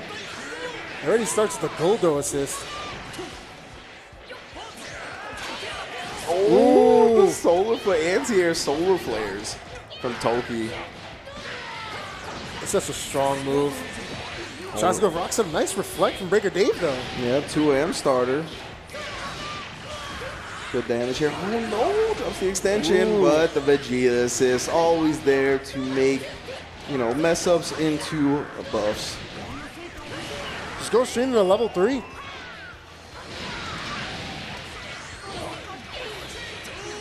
Oh, just trying to dash over raw attack. I know that game. I know that game, Breaker Dave. Ooh. Ooh, jump medium. But that's the problem with characters that fish in the air with jump medium instead of jump light, right? You don't get the auto combo, auto correction on the height. So it's more difficult to convert. Oh, that slow headbutt from Majin Buu. Such a deadly normal. Oh, clapped up. What happened to that boy? Oh. Ooh, Nice. Cartwheel actually got blown up by the guard cancel, but not discouraged from the offensive momentum. Just goes with a bus slam afterwards. You never want to headbutt a Majin. He's able to avoid that. Doesn't avoid the cartwheel, however. And Breaker Dave. Oh, my. Oh. Such an optimal, strong Majin Buu, especially having 2 assists. My goodness. Goes all the way through with the optimal damage. Goes with the ghost. He's going to be able to get the double. Oh, just goes with the level 3 Melky Cannon. Oh, the ghost didn't do enough damage at the end. He wants that, I know he wants that killing sensu. Oh, but gets caught. Go Tanks. Pose boys. Ginyu and Go Tanks. I feel like he didn't miss input because he definitely called in Krillin. But no sensu assist. Is Captain Ginyu is going to open him up. Yep, the Verter call covers the up tech. Wow, he ended up on the other side again. That's consistent, Breaker Dave. I see you. Oh, and then the Dragon Rush. You see that Verter and Jay's combo. You're like, oh, I got a block. It's like meteors. It's meteors. It's a smoke screen effect. It's really hard to defend there. But now Toki's just down to Vegeta, a character we've seen a lot of at the end. Ooh, all right. We'll get the Dragon Rush that time. Breaker Dave looking in complete control here. 5 bars on deck. Sparking available. Going to spend 3 on the Melky Cannon. Oh, Jason Berger out here once again. Ooh, catches him after the sparking with that assist. Yeah, that was Ghetto Vegeta style right there. Gets a double restand. Man, oh, you just can't be putting your skin on people without permission. It's 2018, dog. Look at all this damage. Eating up all that clock when the sparking.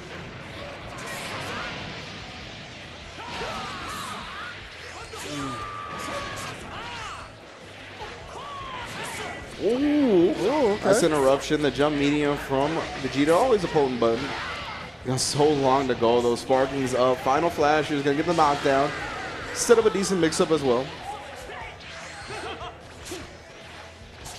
Breaker Dave, knowing he has such a life lead, rather back up, make sure he gets a proper setup before going in. Has both assists available. Puff that Moonrock is called.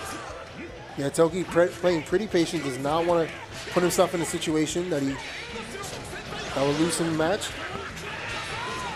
Jason Berger, yeah, they go whichever way you're facing. Just because they come out and look a certain direction doesn't mean they're going that way. Connects the key blast. This could be. No.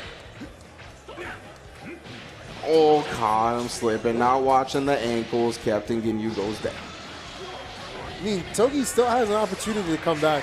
Has plenty of meter. Majin Buu doesn't have that much life left. One more combo. Yeah, you can definitely kill Majin Buu with the proper starting combo. Nice block on the overhead. Oh, my goodness. The from H downtown. butt slam. And the ghosts are going to end it. Wow. What club did he learn that trick at? How are you going to throw the booty on him from that far away? That was wild. I mean, that was so far away. No one really expects that. No, definitely not. Good stuff from Breaker Dave. And not only is it so far away, it's so fast. Like, it traverses the screen in such few frames. It's crazy stuff. Good stuff from Breaker Dave, of course, going to be moving on. I think that was the winner's finals of the pool, from my memory. That would have been winner's finals. So it's going to be making it into the next stage with a winner's bracket trip on his back. Toki, however, going to the losers. It's all right. I'm sure he will make it out. He's still got to play losers finals because it is, I believe, 2 out at the SCR, not 3 out, like a lot of tournaments have been lately. So just to make sure everyone is clear on that. Yeah. I mean, definitely, SoCal Regionals 2018 has been amazing so far. And like Rich mentioned earlier, we're going to top 8 today. Yes, for Dragon Ball FighterZ. Yeah. Top 8 in Dragon Ball FighterZ. Can take a day off tomorrow and Sunday. Whew, it's going to be fire. Yeah, exactly. Saturday, you get to expand your palette, you know what I mean? Get to watch some other games. Dragon Ball will be on a quick lull until top 8 on Sunday, of course, which should be phenomenal. We have so many fantastic players in the building that we've already seen. The Nakios, the Kazunokos, I believe Goichi is here, Moke. There's so many players. Cloud, yeah. So, like you said, it's a jam-packed tournament. Yeah. You know, there's, like you said, just people from Sonic all over Fox, here. the Kill Sage, the names go on and on. It's going to be dope. Super Noon, obviously. Super Noon, you have Kizzy K, the SoCal contingent, some of the NorCal boys as well. It's going to be fun as we get ready for our next matchup. Indeed, here at SCR. Again, thank you all for joining us on twitch.tv/leveluplive. Dragon Ball FighterZ pool action is commencing currently. After that, we'll have top 32, I believe. Until then, yeah, I believe this is a Subatomic Sabers. Yes. Here on the left. And of course, rocking his Vegito, Cell, and Gotenks team. Yeah, again, Subatomic Sabers, another player that probably the viewing audience on a national level is unfamiliar with, right? Really only competing at WNF and SoCal weeklies currently, like Dropkick Tuesday, etc. And hasn't really gotten to compete on the major stage quite often. So here we go. SCR is one of his first opportunities to really face people from other regions, including the U.S. and internationally. Yeah, I mean, definitely a man that's been making a name for himself in the weeklies, like you said. Like, he's been taking out some of the top players and just kind of out of nowhere, just coming in and slaying them. And he's playing a very interesting team. Captain Ginyu 16 and Yamcha. I'm really excited to see the synergy that his opponent is putting into this. Well, you can see already, Subatomic Sabers trying to start out with that 5L. One of the primary tools for the Vegito. Gonna smash knockdown with the Captain Ginyu. What's the setup afterwards? Oh, but you see it up again at the up tech into the backdash. Avoids your standard up tech coverage a lot of the time. Yeah, I mean, Subatomic is known for Vegito. Yes. That's basically the character he bursted onto the scene with. Yeah. One of the first innovators in SoCal. Yeah, Vegito came out. All of a sudden, he was at WNF top 3, and he was winning Dropkick Tuesdays, and I was like, what's happening? The man was just waiting for his character. You can see he definitely puts in work with him. So much meter build, so much damage on the side of this Vegito. Subatomic Sabers is optimal. The way he uses his assist is mesmerizing. I mean, to go with the Gotenks assist into Dragon Rush and just keep Vegito loops going. Ooh, you see the raw tag. A lot of players do that in scenarios where their vanish is either going to be negative or it's going to be whiff. They just start holding that raw tag, trying to blow up the button press of the opponent. Oh, 50 hits on the dot. Oh, no, we ain't done at that. Level 3, get the hard knockdown, get that damage in. Yeah, over half health.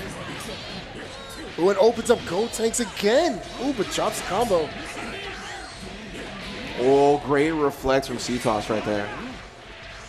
Fortunately, couldn't get much of a punish out of it. Yeah, Subatomic going to use the perfect attack to switch sides.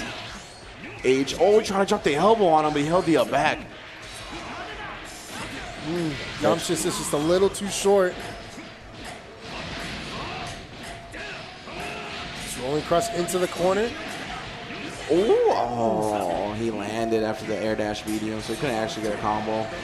Double reflect, I like that. Oh, and then the 2H was ready for the vanish. A little reckless on the side of Subatomic Sabers. 1 bar into the Spirit Ball. See what he's going to do. All this pressure from Yamcha. Ooh, switching sides on him. Yamcha's one of those characters, you have a smoke screen, he's very hard to block. Yeah. And because of the Spirit Ball damage buff, I thought he was going to stay with Yamcha with the level 1, but goes right back into Android 16. I like that. Recovered his blue life. You get that Yamcha assist back. Both players with their sparking on deck. Oh, wow. The Dragon Rush actually chasing down the backdash. C-Toss might have swung into it afterwards, but either way, it's going to be a level 3 for Subatomic Sabers. Let's see what the setup's going to be after this hard knockdown. Both players have assist ready. Ooh, just opens them up with the overhead. Nice stuff from Subatomic. C-Toss just down to Yamcha. Yeah, at least he doesn't have to come back against 3 characters, right? 2 is a little bit more doable. Ooh. Catches Vegito on the switch in. What a read. Oh, yeah, and that's another great usage of that 5L, right? It catches a lot of backdash, especially after the vanish. Picks him up again. It's going to throw him in the corner. Oh, we try to reflect into the Wolf Fang. Oh, yeah. This is a good sparking. Subatomic Sabers really likes that mix-up, right? Where he makes you block the Gotenks assist, and then he does super dash into a mix-up. Usually the cross-ups. C-Toss, though. Great damage starter for Yamcha. Okay. One of his a few. But he did spend all his meter. And Subatomic is sitting with close to 3 and sparking available still. Yeah, and Subatomic is used to being in this situation when it comes to Gotenks, right? This is the primary character he makes comebacks with. This is the character he's used to having on Anchor.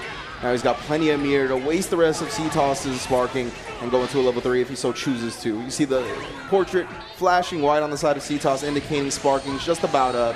Runs out during the cinematic. Subatomic with sparking going to recover so much of that meter back. Ooh. Yeah, that was good reflex, but it's been a couple of times now where C-Toss has gotten that corner reflect, but hasn't been able to get the proper combo to follow up. And Subatomic finishes the job. He's going to finish it with a level 3. All right. Give us another cinematic to watch. Yeah, that forward S in the air from Gotenks. You see a lot of people use it. Obviously, holding the forward after the key blast. It gives him that momentum where he goes towards the character and is so good for pressure. That's what I really enjoy about Subatomic. For a player that's, well, at least to us, so fresh in the scene, especially Dragon Ball FighterZ, to keep that composure after losing 2 characters so quickly. Yes. Yeah, Subatomic, that's right. He's trying to make up for his lack of experience, right? He's been going to a whole lot of weeklies here in SoCal. Trying to get that tournament experience as quickly as possible, preparing for this day at SCR, this radar event, and a chance to go to the sagas of Dragon Ball FighterZ World Tour. That was so sick. He faked the mouth beam and then still caught Ginyu. Whoa, just spins on him, has that one ghost left. He's still coming. Oh, and the auto combo mix up. So it's going to be the end of Ginyu. The time you have to distinguish between high or low after the auto combo block string is so small. I mean, especially such a small character that there's so much smoke screen. Whoa! Well, that was a funky interaction, yeah. Looks like he got hit by the first hit of the Gotenks, but because the point character got hit in the middle of it, it went away for the second hit. Yeah, it's still stuck. Not good. Oh, nice. Finds the gap and gets the reflect. Just out of reach of the Yamcha assist, so Subatomic's not affected by it. Yeah, dashing all over the place, trying to catch him. Both assists now on reset. So C-Toss's time to try to get in. Nice reflect on the Yamcha. You see that. My man flies off the screen when he gets reflected now. To recover the assist a lot quicker. Staying in the front. Good defense from both players right now. Ooh, trying to catch 16 with the hardest of reads. Very patient play from Subatomic. Just trying to keep the safe pressure on until the stagger, and C-Toss actually poking back with a proper 2L. Dunks him, almost have 7 meter. Gonna spend it with level 3.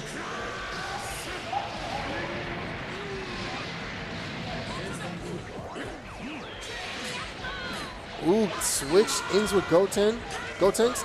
And C-Toss not able to punish it. Oh, Subatomic gonna make him pay heavily. Goes into the level 3.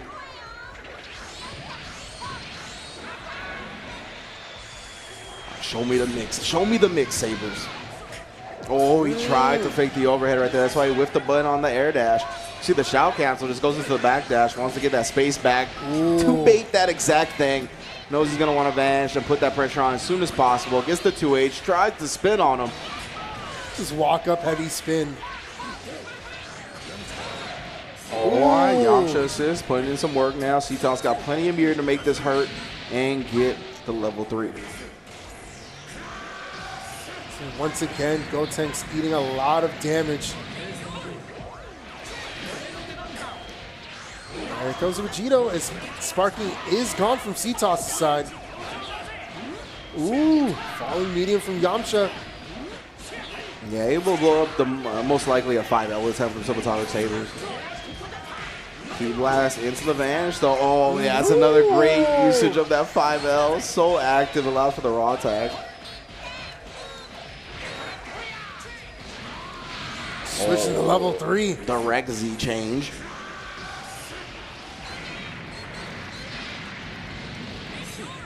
Oh, he's looking in the cross. That was a funky Ogi situation. I'm not sure what either decision was. Wow, the key blast on the homing fist. Flashing in the sky. Now you're in the corner up against this Vegito. Good reflex though. His reflex have been on point this game. Still got a long way to make this comeback. Slam him down, not quite to 3 bars, so he's gonna spin the vanish. Oh, tries to get the medium. I think you have to be all the way in the corner for that to work.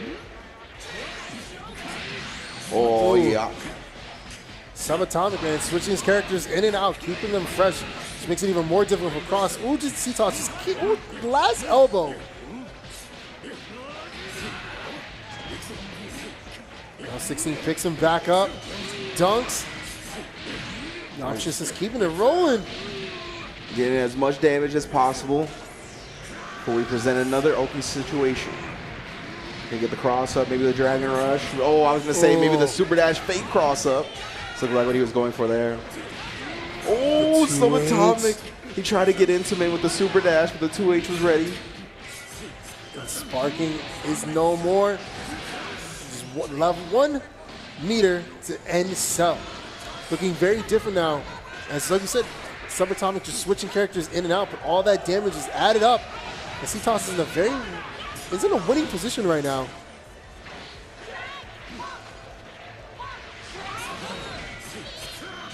Dunks Gotenks, keeps it going with the Yamcha assist. Dragon Rush slams him down. This goes on a level 1. It's a Spirit Ball. Nice. Delayed on the bench to get the wall bounce. C-Toss. Strong lead now. Ooh, the optimal stuff, even if it doesn't get a lot of damage because of the starter. Both players without sparking. See how fast that 5L closes the distance. Has forward momentum as well. Base to reflect perfectly. He did start with a 5L though. I would like to see it off of reflect based medium starters.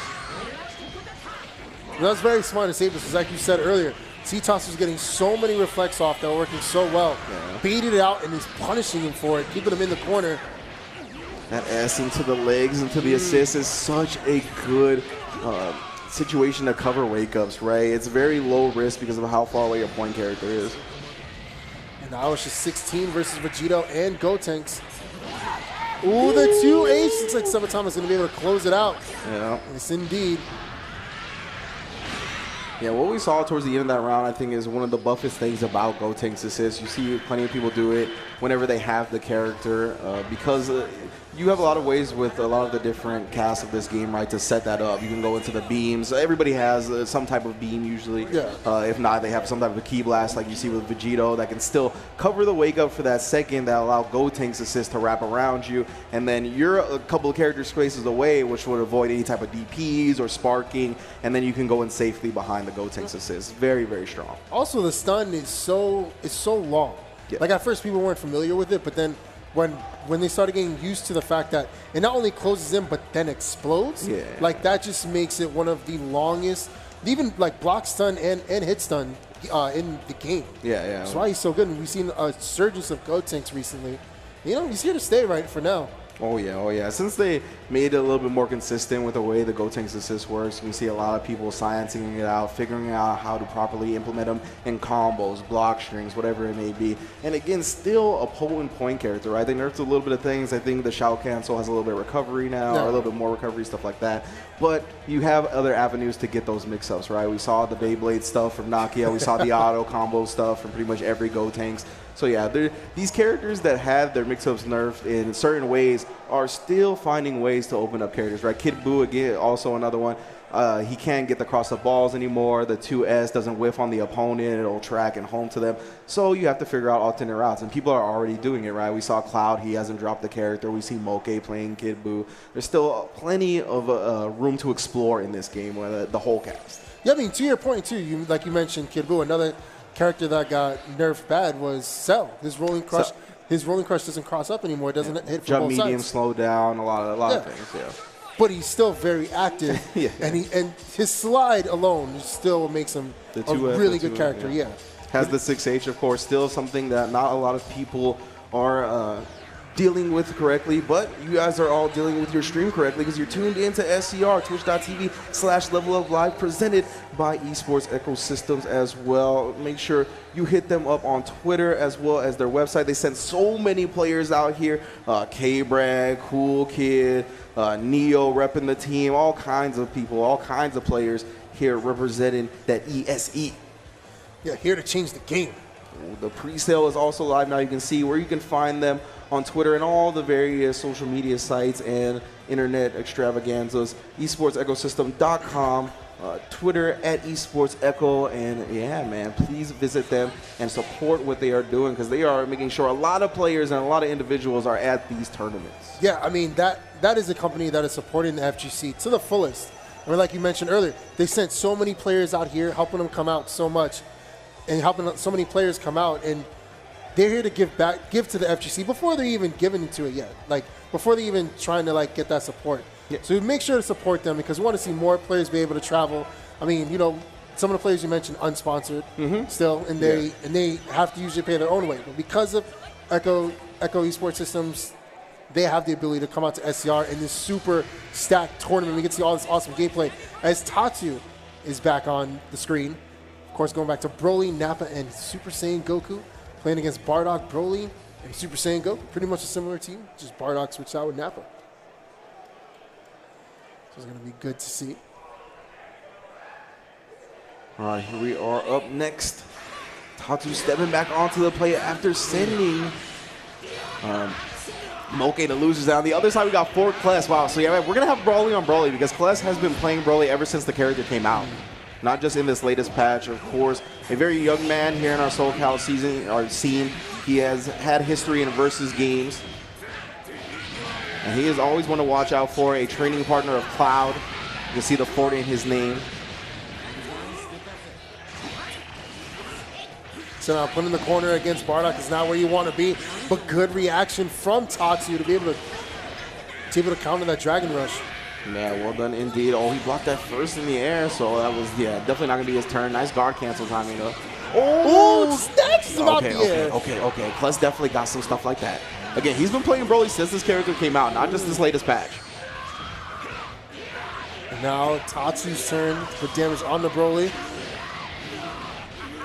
Big body on big body.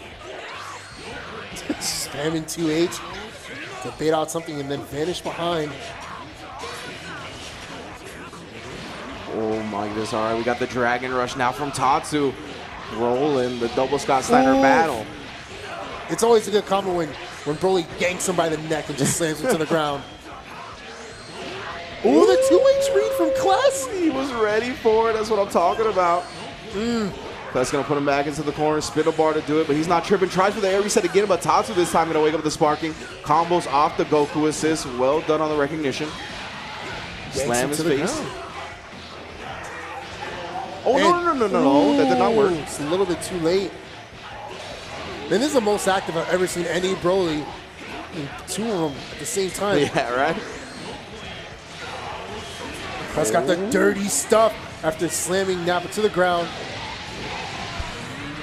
Oh, we tried for it. What? He actually vanished into the Dragon Rush. That's so unfortunate for Tatsu. Did build the one bar he needed. Goes with the faster super as well. Good stuff. Saiyan Spirit to ensure the death of Nappa. Now Tatsu just down to Broly and Goku. Oh, he could have ate that. Oh, scooped up. Grabbed him by the collar. Check down, yeah, super dash just to get into his face as quickly as possible. We got Kless able to get that guard cancel off, though. Oh, scooped him up. That command grab. Yeah, the command grab and the 5H look similar, of course. When he's got the hand open, he's looking to scoop you, and when he's got the fist, he's looking to punch you. So now Goku's going to open up Broly. Will this be enough? Ooh, no, does not get the hard knockdown from the down-facing Kamehameha, but still able to take care of Broly.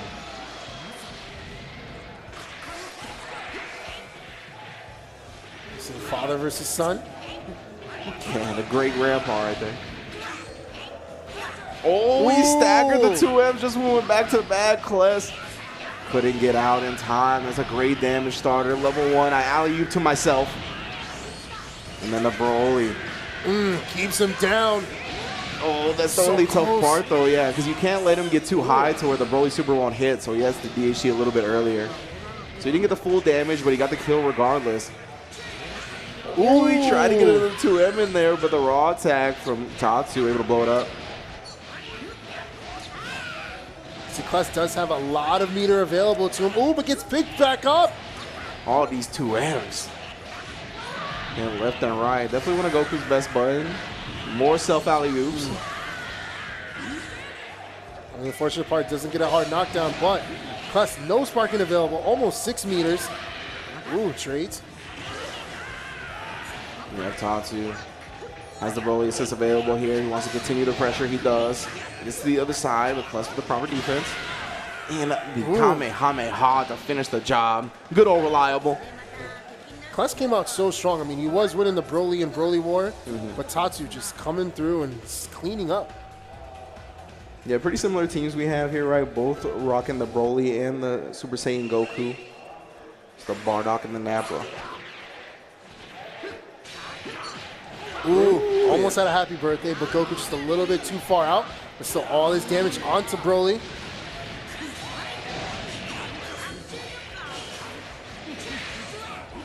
He reflects and switches into Nappa, but gets scooped back up. Yeah, Tatsu trying to get a little too frisky right there. I wasn't expecting Kless to already be recovered. Ends up running into a low. Oh, he vanishes out after he blocked the first normal.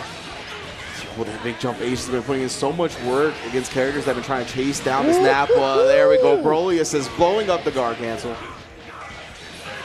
That was so sick by Tatsu. He's going to make the best of it. Ooh, good tech on the Dragon Rush. Yeah, Kless was expecting it. Wow, he actually got hit for a second on that falling age. Yeah, honestly surprised Kless didn't get punished more. Went for the hardest of reads, but kept himself safe with the Goku assist. Ooh, the Dragon Rush. Tatsu reading that Kless would respect the plus frames. Submit it. All the way through. That is a dead Broly. Tatsu comes out on top, takes another character advantage here in the second game, and he only needs one more to make it out of his pool and winners. As you mentioned, Broly, one of Kless's best characters. Big jump H from Tatsu, opening up the Bardock early. 2H off the Nappa extension. Yeet. Oh, puts the projectile. Yeah, I mean, that don't protect you from Rebellion Spear, my man. And he caught him with that before the Kamehameha assist, so the projectile barrier went away. Level 3. What's the hard knockdown? What's going to be the mix-up? No Goku assist available. Ooh, Dragon Rush! Straight up. Looks like that's going to take care of Broly. Choose to get the Goku in as well. Wants to recover some of that blue life on Bardock. Goku on Goku. We're going to get another mirror. Super neutral, chasing him down. Tries to respond with the auto combo. Gets blown up for it. Damage scaled heavily because it started off with Super Dash.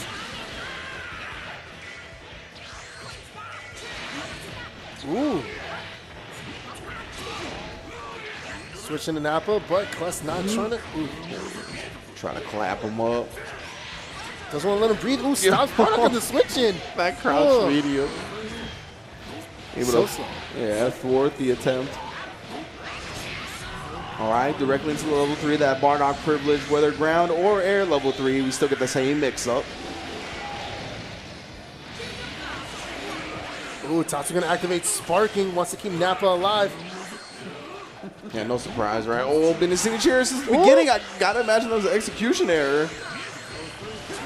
Oh, holding the Venge. He tried to smack him up, but he got caught low. Drops the combo though, Kless. Very fortunate because Tatsu did plan a Cyberman, but was knocked out immediately. Oh my goodness, Kless, despite dropping 2 combos, still able to get the kill on Nappa. Now it's just Goku. Oh, just the straight north-south super dash. Dragon Rush catches Tatsu trying to reflect. The hard knockdown. Level 3. What the mix gonna be?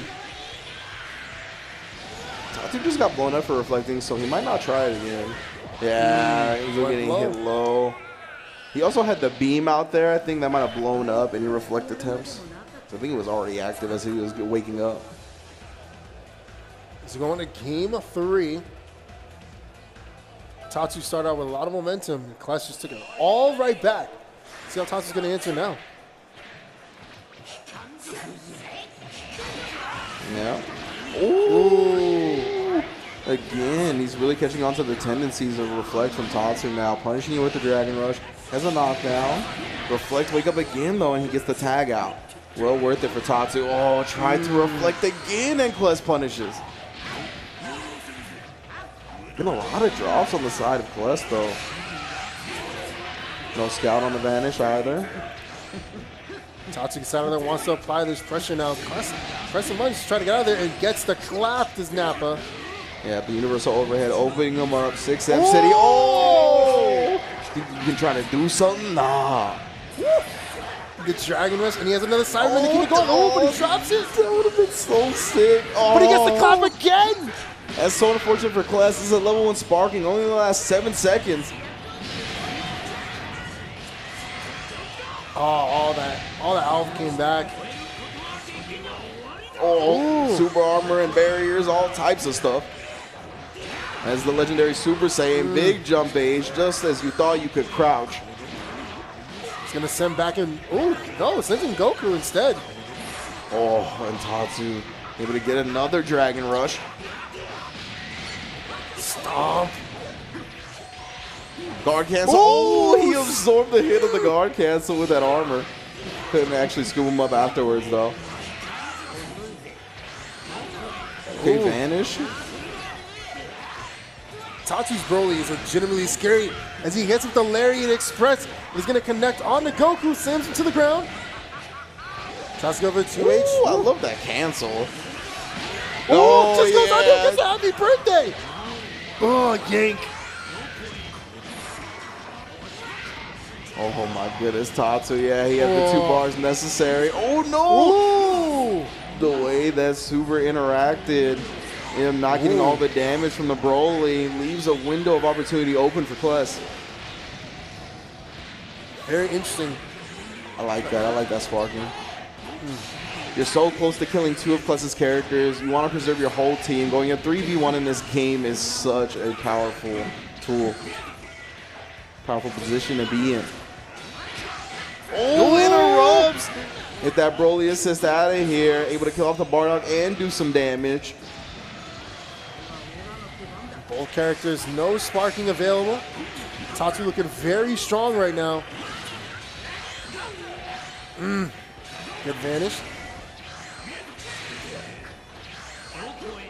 My goodness, we have Dragon Ball going on left and right. Raw tags and vanishes. Oh, good use of the Broly assist to keep it going. Sends it to the ground. Saves the meter. Gets the Dragon Rush. I like that from Kless right there. Knowing the level 3 is not going to kill, even the level 1 into level 3 not going to kill. So he, instead of giving up the corner, keeps the screen positioning, makes him block the potent OP, and takes the character. Broly's such a big problem character. Now it's looking a lot more even. Ooh, good finish. Still a very even game now. Oh, I'm surprised he didn't get 2H for that. The armor from Broly is what makes him so scary. Tatsu is going to hit the Goku. Ooh, gets the opening on Broly. Yeah, my man tried to crouch. You're too tall for that. Goku's only low, that 2M. Slower option than most. Just a jump back falling button, though. Able to get Kless out of this situation. Oh, no, he drops the combo. So he yanks him down. For that the first time, but didn't come out with it for some reason. Is that going to be enough? It's not. Lives on a pixel. No sparking to be able to get this health back, though, so he's going to need to get the character out. He does. Into the Nappa. Has the mirror advantage. Doesn't go for it, and just the jump H does the job. All that blue coming back on Goku. Kless needs to get him in as soon as possible, but it's going to open up Nappa. Is it going to be enough? No, it's not. No, but he can still get, I was going to say, he can still go with the Vanish Snap out here. Give him that blue life, lock him out of any assists. You got to play one-on-one versus me. It's come very close. All right. Tatsu able to survive the time where he had to play one-on-one, and he gets the air-to-air light directly into the 2H when he drops the combo. Again, giving Kless an opportunity here, but the Nappa assist catches him trying to move, and that is going to be a winner's bracket exit for Tatsu. Yeah, definitely a close match between the two. I mean, Tatsu, that was such a chess match. Tatsu came out so strong, and then game 2 did also, and Kless took all that momentum back.